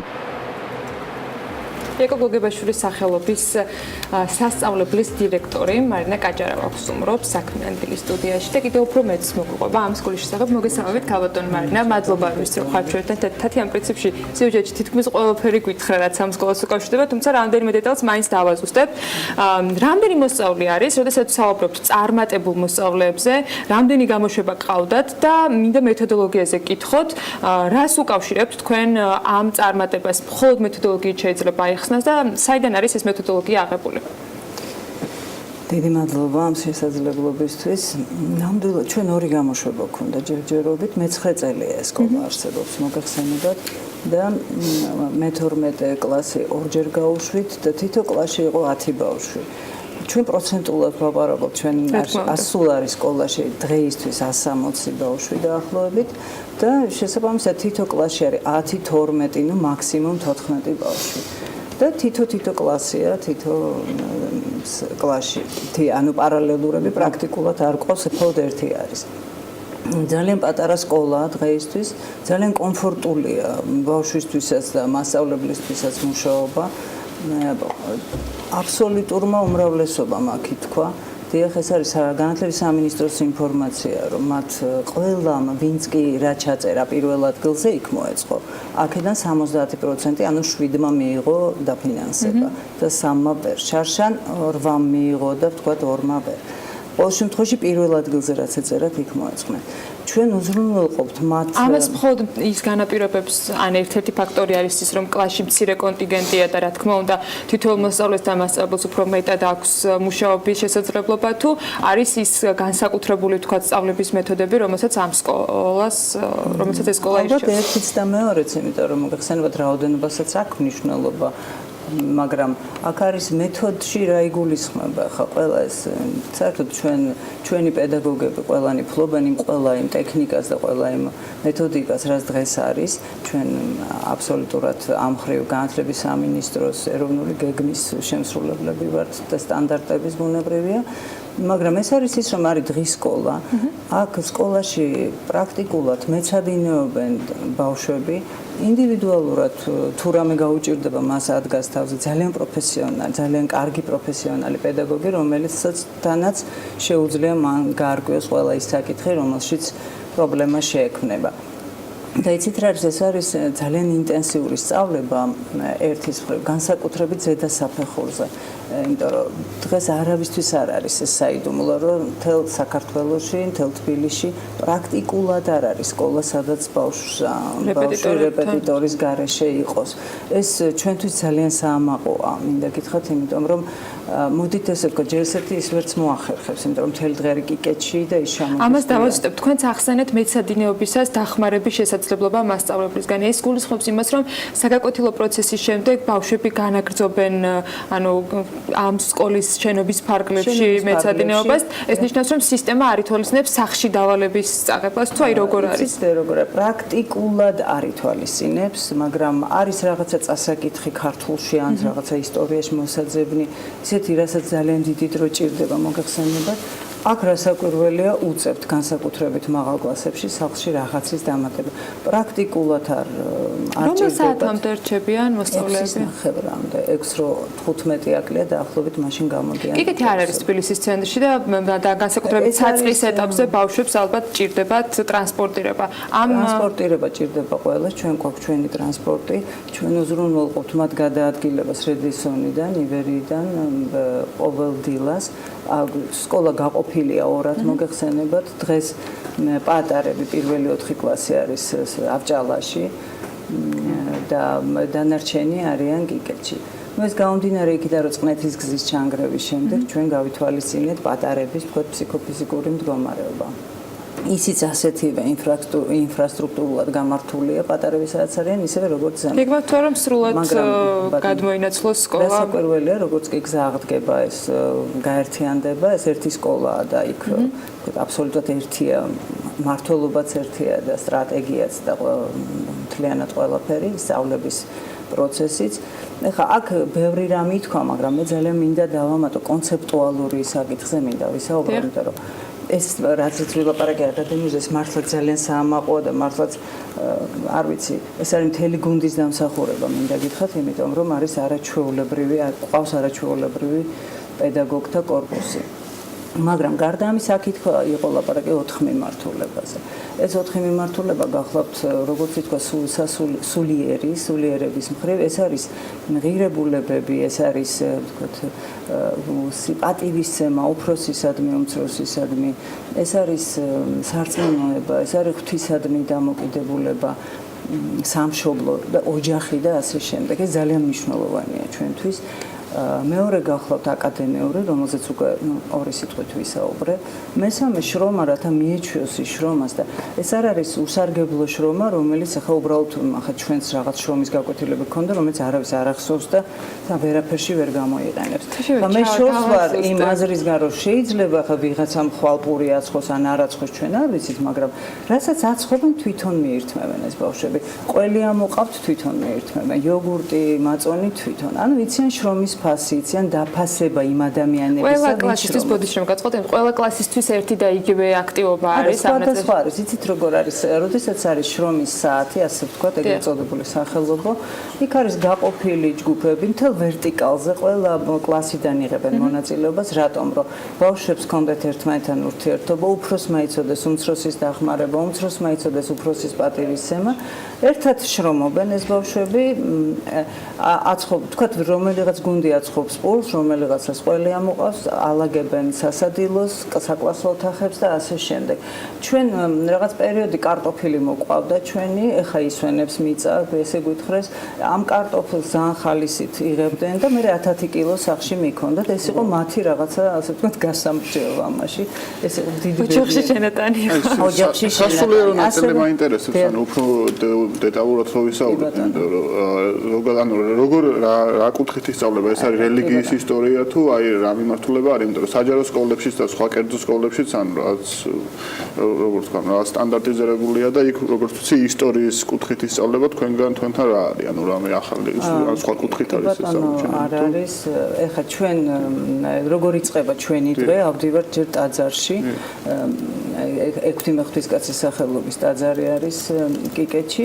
იქ დილის ლოცვას ვამბობთ, ანუ მადლობას ვუხდით უფალს. მხოლოდ ქრისტიანი ბავშვები არიან სკოლაში?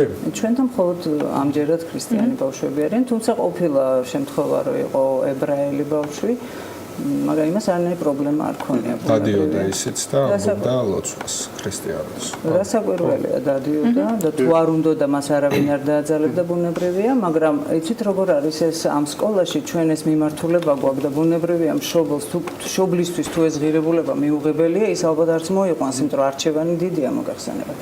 და აქედან გამომდინარე ძალიან ბუნებრივია. არის ლოცვა, დიახ, რომელიც 5-7 წუთი გრძელდება. შემდგომში მამა არაჩვეულებრივი მოძღვრები ყავს, მამა ანდრია ჯაღმაიძე და მამა ლუკა სუპატაშვილი, რომლებიც ქადაგებენ, ეს არის რაღაცა 3-5 წუთი, ну რაღაცა ერთგულებაზე, ვაჟკაცობაზე და ასე შემდეგ. შემდგომში ავდივართ ზემოთ და არის ხაზი, აი თქვენ დაინახეთ, რომ იყო ხაზი. რას ნიშნავს ეს ხაზი? ახლა მე ფსიქოლოგი ვარ და როგორც ფსიქოლოგისთვის ძალიან მნიშვნელოვანია რაღაცის არ გადაკვეთა, თამაშის წესების შემოღება. და რომ ჩვენ მოგეხსენებათ, ადამიანები სპორტში ფეხბურთს და რაგბს აქვს წესები და როგორ შეიძლება იცხოვრო წესების გარეშე, ხო? და ეს წესი გიცავს შენ, ეს წესი არ არის იმისთვის, რომ თქვათ ახირება. ეს ხაზი რა გახლავთ იცით? ეს არის ფსიქოლოგიური მობილიზაცია და მთელი ცხოვრება მათ მოუწევთ რაღაც არ გადაკვეთონ ცხოვრებაში, რაღაც ხაზს არ გადააბიჯონ, იმიტომ რომ იმის იქით გადაბიჯება სახიფათოა როგორც მისთვის, ასევე მისი გარემოცვისთვის. ეს ამ ხაზზეც რა ხდება ხა? თუ კი მას ატარებს ბატონი ლევანი, ამ შემთხვევაში ის რაღაცა სულისთვის სასარგებლო პატარა ისტორიას ყვება, ან საქართველოს ისტორიიდან, ან რაღაცა ვთქვათ პატერიკიდან ისეთი, რომელიც აი ჩემი აზრით ძალიან საჭირო და კარგი მოსასმენია ბავშვებს. არის ხოლმე ასეთი შემთხვევები?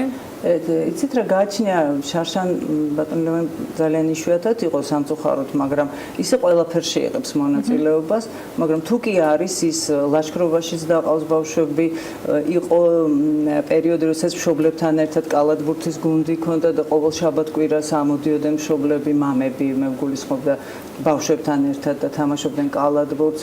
ჩვენ გვაქვს დავდივართ ვენახში. სპორტული აქტივობა იყო ცალკე. არა, სპორტული აქტივობები იყო ასევე ერთ-ერთი მიმართულება, ამაზეც მინდა კითხოთ ჩვენ დავამთავრებ რელიგიის თემას და შემდგომში მე-5 კლასიდან ზემოთ ჩვენ მე პირადად მე ვასწავლი მათ ძველ აღთქმას, ძველ და ახალ აღთქმას და დღესასწაულებს. გარდა ამისა, ზედა კლასებში პრაქტიკული ფსიქოლოგიის კურსი ერთის მხრივ და მეორე მხრივ რელიგიების ისტორია, რომ წარმოდგენა ქონდათ ყველა იმ რელიგიაზე, რომელიც დღეს მოცემულობაში გვაქვს. ეს თუ ამომწურავი პასუხია, თუ არა და შემიძლია კიდევ ვისაუბროთ. არა, მინდა რომ სხვანაძლებიც მოვასწროთ. სპორტული აქტივობა და სიუჟეტიც იყო ნახსენები, რომ რამდენიმე მიმართულებით არის და ეს ახლდება ეტაპობრივად. დიახ, სპორტი ჩვენთან იყო ძალიან მრავალმხრივი, მაგრამ წნეთის ჩამონგრევის მერე შევზღუდეთ, აი მაგალითად ეს გახლა ძირითადად რაგბი ბიჭებისთვის. რაგბი, რომელიც არის ძალიან ქართული, ძალიან ვაჟკაცური, ძალიან კარგი კაცური სპორტი, გუნდური, რაც თავარია და ურთიერთობას ასწავლის, ვაჟკაცობას, გატანას. ასევე გვაქვს ორთაბრძოლები ბიჭებისთვის, სხვაშორის გოგოებსაც შეუძლიათ მიიღონ მონაწილეობა ამაში და გოგოების რაგბიც არსებობს.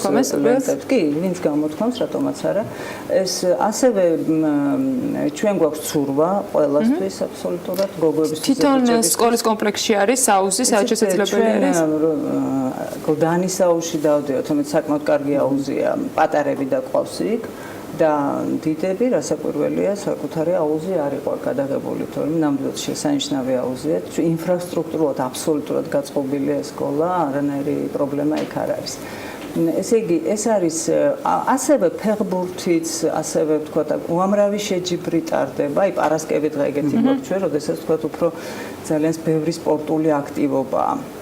სანამ შევაჯამებთ ჩვენი დრო მივიდირებულია თველში, იცით, ბავშვები გაზაფხულზე ვაზის ახვევას, შემოდგომაზე ყურძნის დაკრეფას, მე თვითონ წურავენ, მე თვითონ ჩურჩხელებს ავლებენ.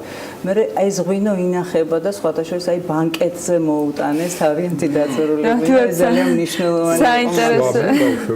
ბანკეტზე სვავენ. ბავშვები ზომიერად რასაკვირველია. შეჯამებისთვის იცით რა არის, მე მინდა ერთი რამე ვთქვა, რომ ეს არის ადგილი, სადაც აი თქვამ თიკომ რომ ოჯახია, მართლა ოჯახია, იმიტომ რომ აქ არის აბსოლუტურად სიყვარულის გარემო.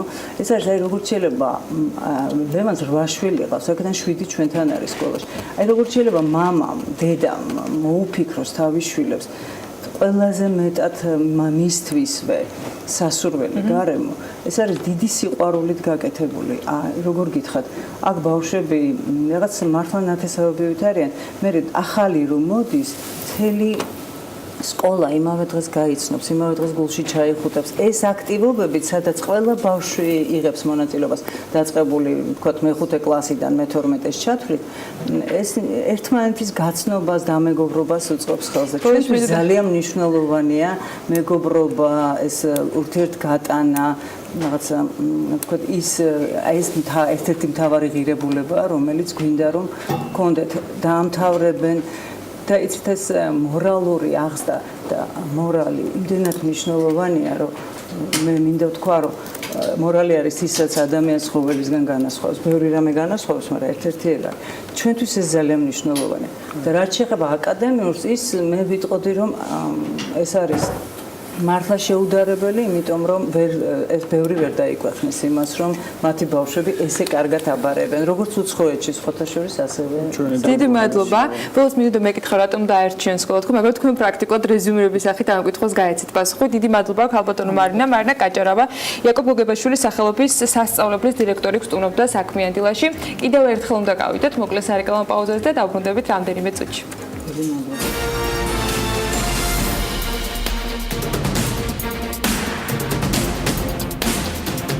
რეკლამის შემდეგ საქმიანი დილა, საქართველოს დისტრიბუტორთა ბიზნეს ასოციაციის პრეზიდენტის რუბრიკით გრძელდება. ივა ჭყონიას დღევანდელი სტუმარი კომპანია როვეს მარკეტინგის დირექტორია. ივა დილა მშვიდობის, მივესალმები შენ სტუმართაც და გითმობ ეთერს.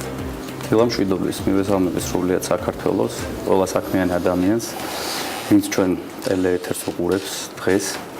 პატივი მაქვს წარმოგიდგინოთ კომპანია როვეს გერმანული პროდუქტის ოფიციალური წარმომადგენლობის საქართველოში როვეს საქართველოს მარკეტინგის მენეჯერი ბატონი ლადო ციმაკურიძე. მოგესალმებით ლადო სტუმრობისთვის და პირდაპირ გადმოვა ესეთი მოკლე კითხვით. რატომ როვე? პრინციპში წმინდა მარკეტინგული შეკითხვა არის და ბუნებრივია ამაზე უნდა დამაჯერებელი პასუხიც გაეცეს.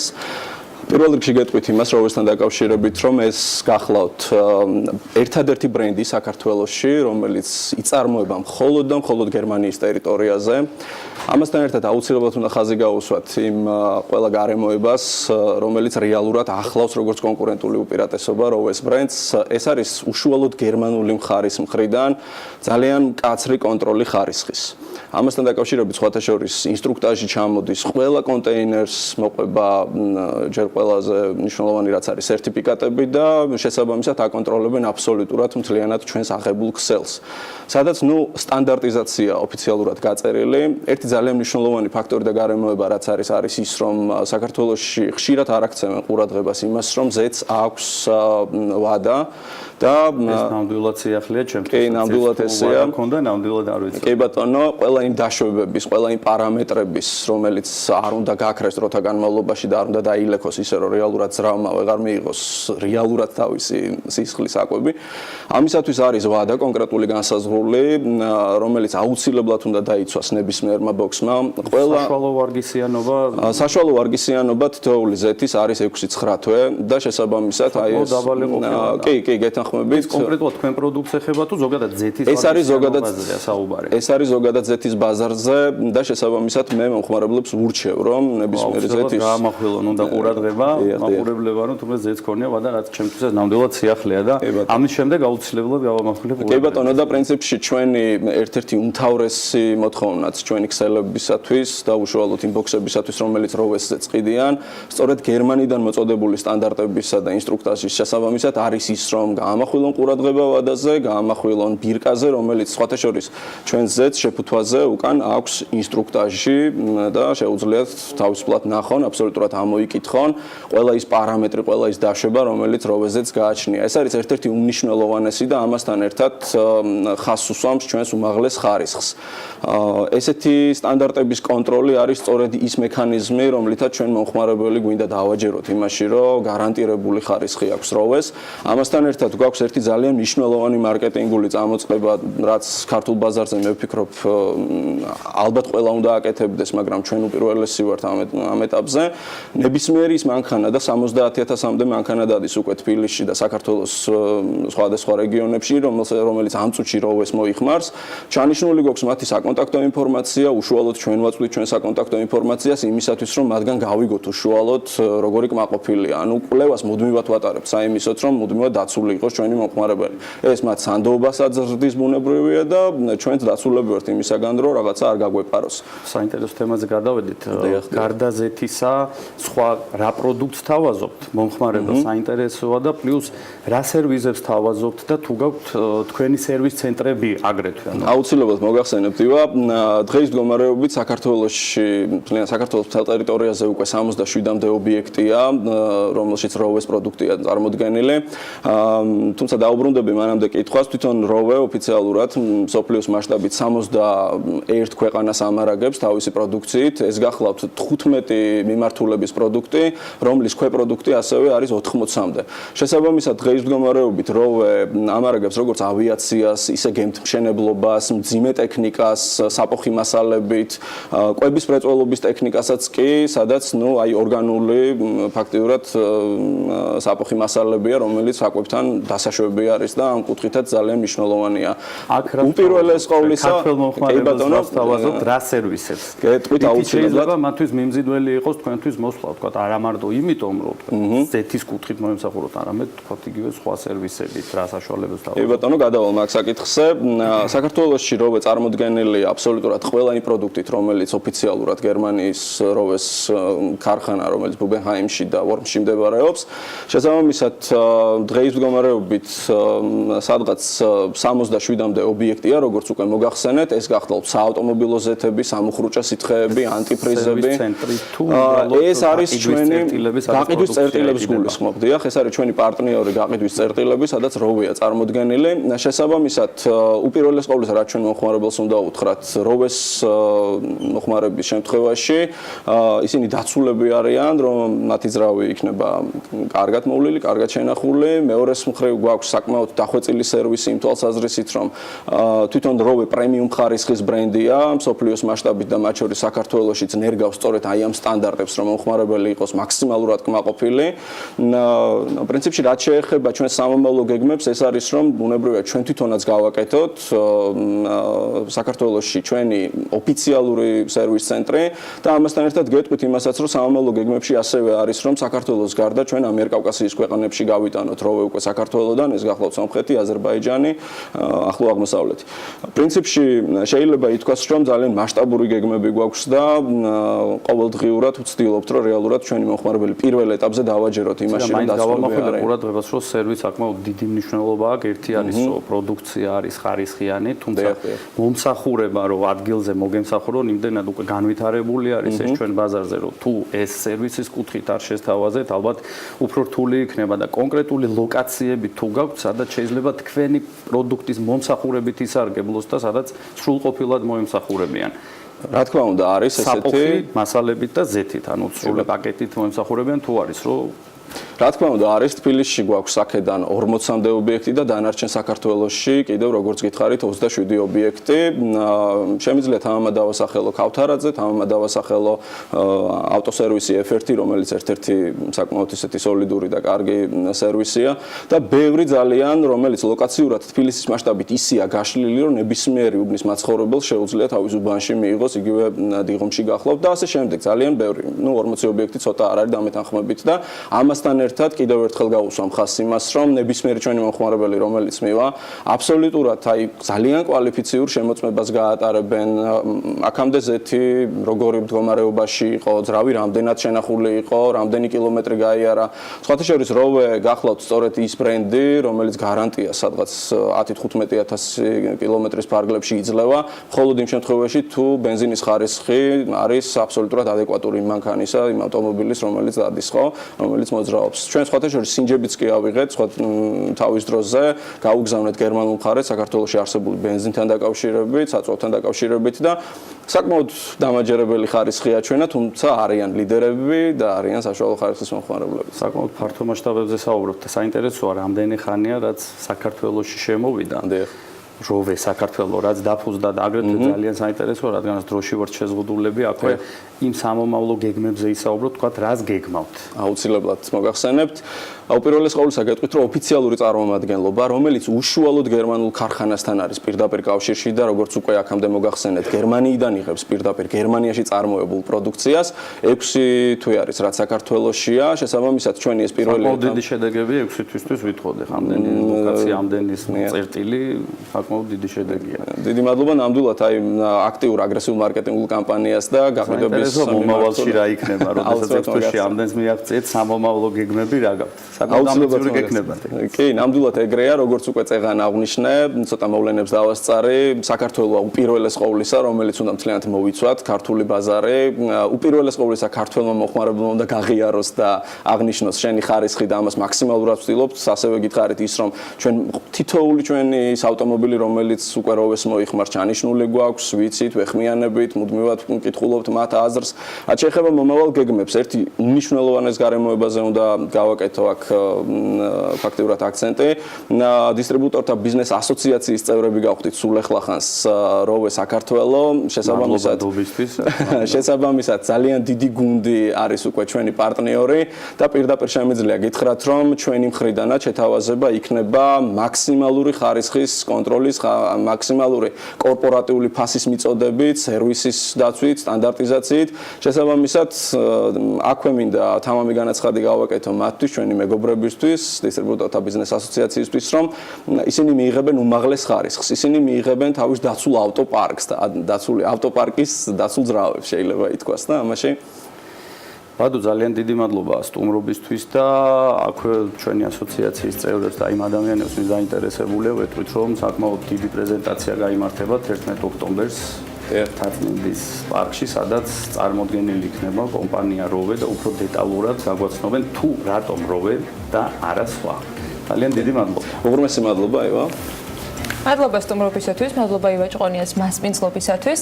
და ჩვენ ახლა წინ გულდება რეკლამა და კიდევ ერთი ასოციაციის პრეზიდენტი უნდა შემოგვიერთდეს, დინგო სამბახიძე საქმიანი დილის ეთერებს უბრუნდება და თან ძალიან საინტერესო ამბებით. რამდენიმე წუთში დაბრუნდებით. ამინდის პროგნოზის სპონსორია SEU Development.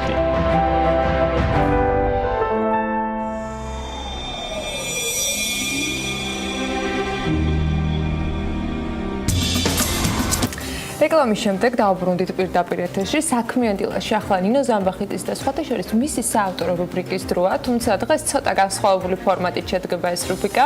ამის მიზეზი მარტივია. სათათბირო და ახალი პროექტები ფერმერებისთვის სასტუმრო ჰოლიდეინში, საქართველოს ფერმერთა სათათბიროს დაფუძნების და ფერმერული საქმიანობის განვითარებისათვის მნიშვნელოვანი ახალი პროექტების პრეზენტაცია გუშინ შედგა. სანამ ფერმერთა ასოციაციის მიერ წარმოდგენილი 4 ახალი პროდუქტის შესახებ მომზადებულ სიუჟეტს ვნახავთ, მე ნინოსთან გადავინაცვლებ. ნინო, ჯერ მოგესალმები. უკვე სტაჟიანი წამყვანის ამპლუაში ამჯერად როგორც რესპონდენტს, ისე გიმასპინძლებ, თუმცა იქამდე მოდით ვნახავთ სიუჟეტი, რა ხდებოდა გუშინ ჰოლიდეინში. საქართველოში ფერმერთა სათათბირო შეიქმნა, რომლის მიზანი ფერმერების საქმიანობის ხელშეწყობა, პრობლემის იდენტიფიცირება და მათი გადაჭრის გზების მოძებნა. ფერმერთა სათათბიროში ქვეყნის 60 მუნიციპალიტეტიდან რეგიონალური წარმომადგენლობის დონეზე 120 ფერმერია წარმოდგენილი. სათათბიროს გარდა საქართველოს ფერმერთა ასოციაციამ საქართველოში ფერმერული საქმიანობის განვითარების მიზნით დამატებით 3 პროექტის პრეზენტაცია გამართა.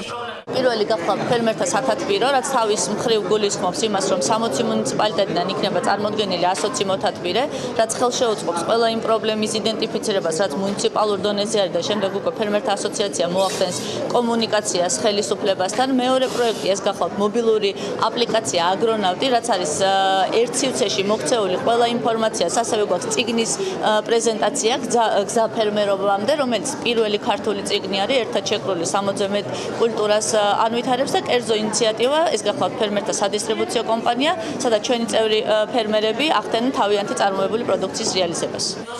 ფერმერთა სათათბირო სოფლის მეურნეობის საკითხებზე საკანონმდებლო გადაწყვეტილების მიღების პროცესში იქნება ჩართული და ხელშეუწყობს ფერმერთა საქმიანობის განვითარებისთვის აუცილებელი პროექტების განხორციელებას. ჩვენი მიზანია, რომ თითოეული რეგიონის, თითოეული რაიონის პრობლემა, რომელიც წარმოჭრილია, ზუსტად მოვიტანოთ ფერმერთა სათათბიროში და ჩვენ ერთად ზუსტად მივიტანოთ მთავრობასთან. უბრალოდ კი არ მივიტანოთ ეს ამ პრობლემების გადაჭრის გზები მოვიძიოთ ერთად და ერთად ვიმუშაოთ იმაზე, რომ როგორ მოხდეს საქართველოს სოფლის მეურნეობის მოდერნიზაცია, გაუმჯობესება, თანამედროვე ტექნოლოგიების ათვისება. ღონისძიებას საქართველოს სოფლის მეურნეობისა და ეკონომიკის მინისტრები ესწრებოდნენ, რომლებმაც პროექტის მნიშვნელობაზე ისაუბრეს. ორგანიზებული ფორმით ფერმერთა სათათბიროს არსებობა ჩვენ გვეხმარება, რომ ფერმერთა საჭიროებები მეტად დავინახოთ და შესაბამისად ჩვენს პოლიტიკაში მათი საჭიროებები პირდაპირ აისახოს. ჩვენ პროექტების, ჩვენი პროგრამების დაგეგმვის დროს გათვალისწინებული იყოს მათი ინტერესები და მათი საჭიროებები. არ მახსენდება ასე ვთქვათ დარგობრივი ასოციაცია ან ორგანიზაცია, რომელიც ასე ხარისხენად იყოს ორგანიზებული და ასე სტრუქტურირებულად შეეძლოს წარმოდგენა თავისი ინტერესების და თავისი ინტერესების დაცვა. რა თქმა უნდა, ეს არის ასოციაციის ხელმძღვანელობის დამსახურება და საერთოდ გამოდის, რომ ფერმერები ამ ქვეყანაში ყველაზე ორგანიზებულები არიან, რაც რა თქმა უნდა სასიხარულოა და იმედია, რომ ეს ხელშეუწყობს სოფლის მეურნეობის განვითარებას. შეხვედრას ასევე ესწრებოდნენ ევროკავშირის, ამერიკის შეერთებული შტატების საერთაშორისო განვითარების სააგენტო, შვეიცარიის თანამშრომლობის სააგენტოსა და პარტნიორი ორგანიზაციების წარმომადგენლები. მივესალმები ფერმერთა სათათბიროს შექმნას. ევროკავშირი ამ პროცესს მხარს უჭერდა ყველა მხრივ, რადგანაც საქართველოს ეკონომიკის განვითარება, სოფლის მეურნეობის განვითარების გარეშე და ასევე იმ სამუშაო ადგილების შექმნის გარეშე, რომელსაც ეს სექტორი ქმნის, წარმოუდგენელია.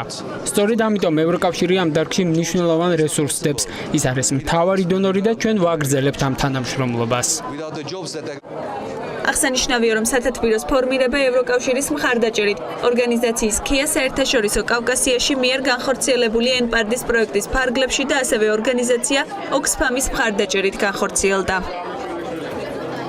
როგორ აღმოჩნდა ჟურნალისტი ნინო ზამბახიძე და საქართველოს ფერმერთა ასოციაციის თავმჯდომარე რესპონდენტის რანგში თან საქმიანი დილაში, ამას ახლა ის თავად გვეტყვის 4 პუნქტი და 2 დღიანი კონფერენცია ჰოლიდეინში. საკმაოდ მასშტაბური ღონისძიება იყო და ფერმერთა სათათბიროს ჩამოყალიბება შედგა, რომელთვისაც ამზადისი რამდენიმე თვიანი იყო, პრინციპში ამაზე ბევრი გვისაუბრია. რასთან დაკავშირებით შეიქმნა ფერმერთა სათათბირო, რა არის მისი მიზნები, როცა გუშინ ვუსმენდი კომენტარებს, თითქმის ყველაფერთან დაკავშირებით ასოციაცია ასოციაცია ისედაც აქტიური იყო. მაშინ რატომ გახდა საჭირო ჩამოყალიბება სათათბიროს? პირველ რიგში მოგესალმები, ანა, მივესალმები ჩვენს მაყურებელს. ალბათ კარგი სტარტია ისევ დავიწყო რესპონდენტის რანგში წარდგენა და შემდეგ უკვე ჩემს სტუმრებს უმასპინძლო რუბრიკაში. ვფიქრობ, რომ რამოდენიმე მიზეზი იყო ამისთვის. პირველი ის, რომ მსგავსი პრაქტიკა ლატვიაში ძალიან კარგად ფუნქციონირებს, იქ გახლავთ ფერმერთა პარლამენტი და სწორედ ევროკავშირის პროექტის ემპარდის ფარგლებში და ოქსვამის რომელსაც საერთაშორისო კავკასიაში ახორციელებს, ასევე სასურსათო უსაფრთხოების ადვოკატირების ფარგლებში, რომელსაც ოქსვამი ახორციელებს, გახდა შესაძლებელი რომ ჩამოგვიყვანა ლატვიის ფერმერთა პარლამენტის თავმჯდომარე და ასევე კოპაკოჯეკას ხელმძღვანელი. კოპაკოჯეკა, უნდა უთხრა ჩვენს მაყურებელს, არის ორგანიზაცია, რომელიც ევროკავშირის წევრი ქვეყნების ყველა ფერმერთა ასოციაციებს და სასოფლო-სამეურნეო კოოპერატივებს აერთიანებს და მათი მოდელი გადმოვიღეთ. რატომ? იმიტომ რომ პირველი ჩვენ ევროპული ქვეყანა ვართ და სწორედ ისეთი მექანიზმი და პლატფორმა გვჭირდება, რაც ევროპულ ქვეყნებში არის ადვოკატირების კუთხით და მეორე იმიტომ რომ ჩავთვალეთ რომ 60 მუნიციპალიტეტიდან წარმომადგენლობა ბევრად უფრო მოქნილ მექანიზმს შექმნიდა, იმიტომ რომ რიგ შემთხვევაში თქვენ კარგად იცით, არსებობს გრძელვადიანი პრობლემები და არის მოკლევადიანი პრობლემები, რომელიც დროული კომუნიკაციის შემთხვევაში შეიძლება ძალიან სწრაფად აღმოიფხვრას. ამიტომ თითოეული ადამიანის პასუხისმგებლობა და ჩართულობა სოფლის მეურნეობის განვითარებაში არის ძალიან მნიშვნელოვანი. დღეს იმ ეტაპზე ვართ, რომ მარტო ფერმერთა ასოციაცია კი არ უნდა უძღვებოდეს, ამას თითოეული ადამიანი უნდა იყოს ჩართული წევრი, რომელიც ასევე არის მოთათბირე და აქ უნდა აღვნიშნო, რომ ფერმერთა სათათბირო არის ფერმერთა ასოციაციაში შემომავალი სტრუქტურა. მას ყავს სპიკერი ამ ეტაპზე მე ვიქნები და სამი ახალი ვიცე-სპიკერი, რომელიც გამჭირვალედ შეირჩა გუშინ წინ. ისინი იზრუნებენ ცალკეულ მიმართულებებზე, იმიტომ რომ ჩვენ გვაქვს როგორც გითხარი 60 მუნიციპალიტეტი, 120 წარმომადგენელი და არის დარგობრივი და რეგიონული კომიტეტები, კომიტეტებს ყავთ ხელმძღვანელები და ასევე არის სამრჩევლო საბჭოები. როცა ამ სტრუქტურას ვეცნობოდი ამ კონფერენციის პარალელურად გამიშდა კითხვა, რამდენად შეიძლება მოქნილი იყოს და სწრაფი იყოს ამ სათათბიროს მუშაობა და შედეგებამდე მისვლა, იმიტომ რომ შენ სახსენე ზოგიერთ გადაწყვეტილებაში ჭირდება ძალიან სწრაფი გადაწყვეტა და ზოგი შეიძლება გრძელვადიანი მსჯელობის საგანიც იყოს, როცა ასეთ მასშტაბზე ვსაუბრობთ და ამდენ წევრზე ვსაუბრობთ, როგორ შეიძლება რომ აი სწრაფად მიიღოთ რაიმე სახის გადაწყვეტილება და მით უმეტეს შედეგამდე მიხვიდეთ. მაგასაც მოგახსენებთ, პირველი ყველაზე დიდი სირთულე ის იყო, რომ მე არასოდეს არ გამიკეთებია განცხადება თუ ჩემი წევრი ფერმერების თანხმობა არ მქონდა. ალბათ წარმოგიდგენიათ რამხელა რესურს მოითხოვდა იგივე ჩემი გუნდის, ხო რომ თითოეული ადამიანს დაუკავშირდე და მათი სახელით გამოხვიდე. აქ უფრო გამარტივებულია, თუ ქვეყანაში არსებობს პარლამენტი, რომელიც ყველა მოსახლეობის ბედს წყვეტს, ესე ჩვენს ყავს ფერმერებს 120 მოთათბირე, რომელმაც შესაძლოა ძალიან სწორი გადაწყვეტილება მიიღოს მოსახლეობის 57%-ისთვის, რომელიც სოფლის მეურნეობაში მუშაობს. მაგრამ ჩვენ უფრო მოქნილი მექანიზმი გავაკეთეთ, ჩვენ სპეციალურად მათთვის დავწერეთ ხმის მიცემის მობილური აპლიკაცია, სადაც ფერმერებს რეგისტრირებული არიან, უშუალოდ მხოლოდ ეს 120 მოთათბირე არის, მიდის ინფორმაცია რა საკითხის განხილვა გეგმავთ და იწყება. ისინი დისტანციურად ხმას აძლევენ გამჭირვალედ ამ საკითხის გატანას და შემდეგ უკვე ერთად ვიწყებთ ამაზე მუშაობას და კიდე აქ უნდა აღვნიშნო, რომ ჩვენ ყავს იურიდიული კომპანია დაქირავებული, ჩვენ ყავს აუდიტორული კომპანია დაქირავებული და როდესაც საუბარი არის კანონზე ან ინიციატივაზე, ან რაიმე პროგრამის შეცვლაზე ფერმერების საკეთილდღეოდ, ამას ჩვენ სიღრმისეულად შევისწავლით, გავაკეთებთ, იმიტომ რომ რიგ შემთხვევაში თქვენ ალბათ მოგეხსენებათ, არც ერთი კანონ პროექტი არ მახსენდება ან ინიციატივა, რომელსაც უმაგრებდეს ზურგს ეკონომიკური გათვლა ან იურიდიული თქვენ პრინციპების ჩამოყალიბება, რა შეიძლება ამ ქვეყანას მოუტანოს. ამიტომ ჩვენ გადავწყვეტეთ, რომ რადგან სოფლის მეურნეობა დღეს იმ ეტაპზეა, რომ შეუძლია განვითარდეს, ძალიან სწორად განვითარდეს, ჩვენ უკან ვეღარ დავიხევთ, ჩვენ გვჭირდება ძალიან დროული კომუნიკაცია, გვჭირდება თითოეული ადამიანის ჩართულობა, დაინტერესებული მხარის ჩართულობა, ყველაფრის იურიდიულად მომზადება, იმიტომ რომ ჩვენ გვქვნით მომავალს. ჩვენ აღარ ბრუნდებით უკან და ეს იქნება პრინციპში ასოციაციის სათავეში მყოფი, ან ამ შემთხვევაში სპიკერები და ვიცე-სპიკერები იქნებიან მთავრობასთან შუამავლებით იმისათვის, რომ ის რაც სათათბიროში იქნება გადაწყვეტილი, იყოს მიტანილი აღმასრულებელ ხელისუფლებამდე, იმიტომ რომ არ შეიძლება ხო დამოუკიდებლად განვიხილოთ ფერმერთა ასოციაცია, რომელიც თავისთვის წყვეტს რაღაცებს, მას რიგ შემთხვევებში ჭირდება სამთავრობო მხარდაჭერა, თუნდაც იგივე დახმარებების საკანონმდებლო რეგულაციებს და ასე შემდეგ კუთხით. ანუ ამ როლშიც კიდევ უფრო აქტიურად უნდა ველოდოთ ასოციაციის ხელმძღვანელობას. რა თქმა უნდა, აქვე ვისარგებლებ ანა თქვენი ეთერი და ვიტყვეთ რამეს. ხშირ შემთხვევაში იყო ის, რომ ასოციაცია ნინო ზამბახიძის ირგვლივ ტრიალებს და რასაც ნინო იტყვის, ეს არის ესეთი ვთქვათ გადაწყვეტილება. არა, ეს ესე არ არის. ასოციაციას ყავს ძალიან სერიოზული გუნდი, რომელსაც ვთქვათ მე ზურგს მიმაგრებენ, 35 კაცისგან შემდგარი გუნდი და ასევე არსებობს ფერმერთა სათათბირო. ის ადამიანები, რომლებიც სოფლის მეურნეობაში არიან ჩართულები, თვითონ მიიღებენ გადაწყვეტილებას. ნინო ზამბახიძე ფაქტიურად გვერდზე არის ამ ეტაპზე გამდგარი, იმიტომ რომ ვიცე-სპიკერები, ახალგაზრდები, რომლებიც არიან წარმოდგენილი, მათ უნდა მივცეთ ჩვენ ესე ვთქვათ ბურთი და მოედანი და სწორედ ისინი იქნებიან ადამიანები, რომლებიც ხელისუფლებასთან მოახდენენ კომუნიკაციას, რაც ხდება ყველა განვითარებულ ქვეყანაში. ანუ ნინო ზამბახიძე რომ წავიდეს სამსახურიდან, ეს იმას არ ნიშნავს, რომ ფერმერთა ასოციაცია ფუნქციონირებას ვეღარ შეძლებს და ფერმერთა სათათბირო ქმედით უნარო იქნება. არა, პირიქით უფრო ძლიერები იქნებიან. ნინო ზამბახიძე სამსახურიდან თუ წავა საქმიან დილაში full time-ზე ველოდებით. ისევე როგორც ეკონომიკის მინისტრი აპირებს ფერმერობას.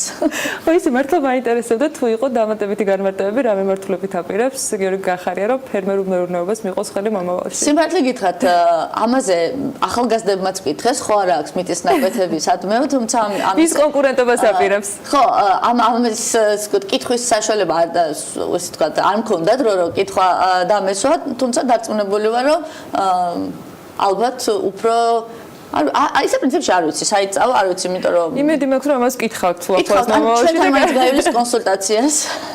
საინტერესო იქნება ნამდვილად.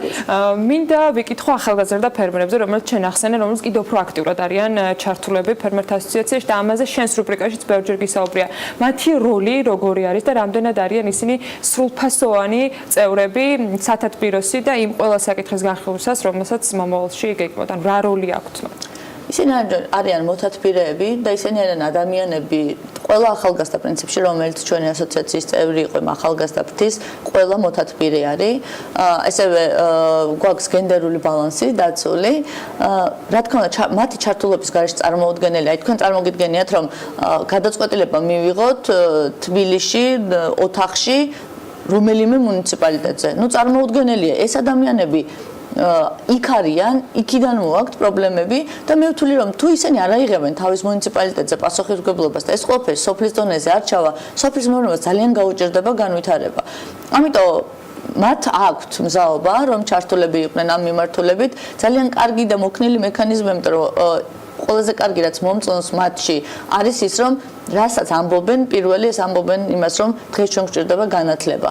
ანუ ახალგაზრდები უფრო ღია არიან ცვლილებების მიმართ და ცვლილებების ნაწილზე ძალიან სწორად რო გრჩება და ამიტომ მინდა გადავიდე იმ ახალ ტექნოლოგიურ მიმართულებებზე, რომელსაც ასოციაცია აქვს. თუ გვაქვს დრო, იმედი მაქვს, შესაძლებლობა გვექნება აპლიკაციასთან დაკავშირებით მცირე ვიდეო ვნახოთ, თუ არა ამას მომდენო გამოშვებებში შევთავაზებთ მაყურებელს, შეგვიძლია რომ ახლა ეს ვიდეო ვნახოთ და მოდით ერთად ვნახოთ რას გულისხმობს აპლიკაცია, რომელსაც ასოციაცია გვთავაზობს.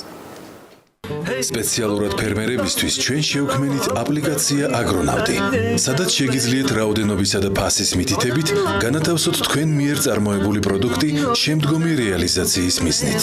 ჩამოტვირთი აგრონავტი, სადაც ხელმისაწვდომია შემდეგი სახის ინფორმაცია: აგროპროდუქტებზე დადგენილი ყოველკვირეული ფასები და მათი ცვლილების სტატისტიკა, სოფლის მეურნეობის სფეროში ჩატარებული კვლევები და სიახლეები, 60-ზე მეტი სასოფლო-სამეურნეო კულტურის წარმოების ციკლი, კლიმატის, ნიადაგისა და სხვა მნიშვნელოვანი პირობების მიმოხილვა რეგიონულ ჭრილში, ამინდის პროგნოზი, სპეციალურად ფერმერებისთვის შექმნილი სადაზღვევო პაკეტები, იჯარით გასაცემ სასოფლო-სამეურნეო მიწებზე გამოცხადებული ელექტრონული აუქციონები, გარემოსადმი მეგობრული ტექნოლოგიური სტანდარტების დანერგვის გზით განავითარე აგრობიზნესი და არგე ქვეყანას.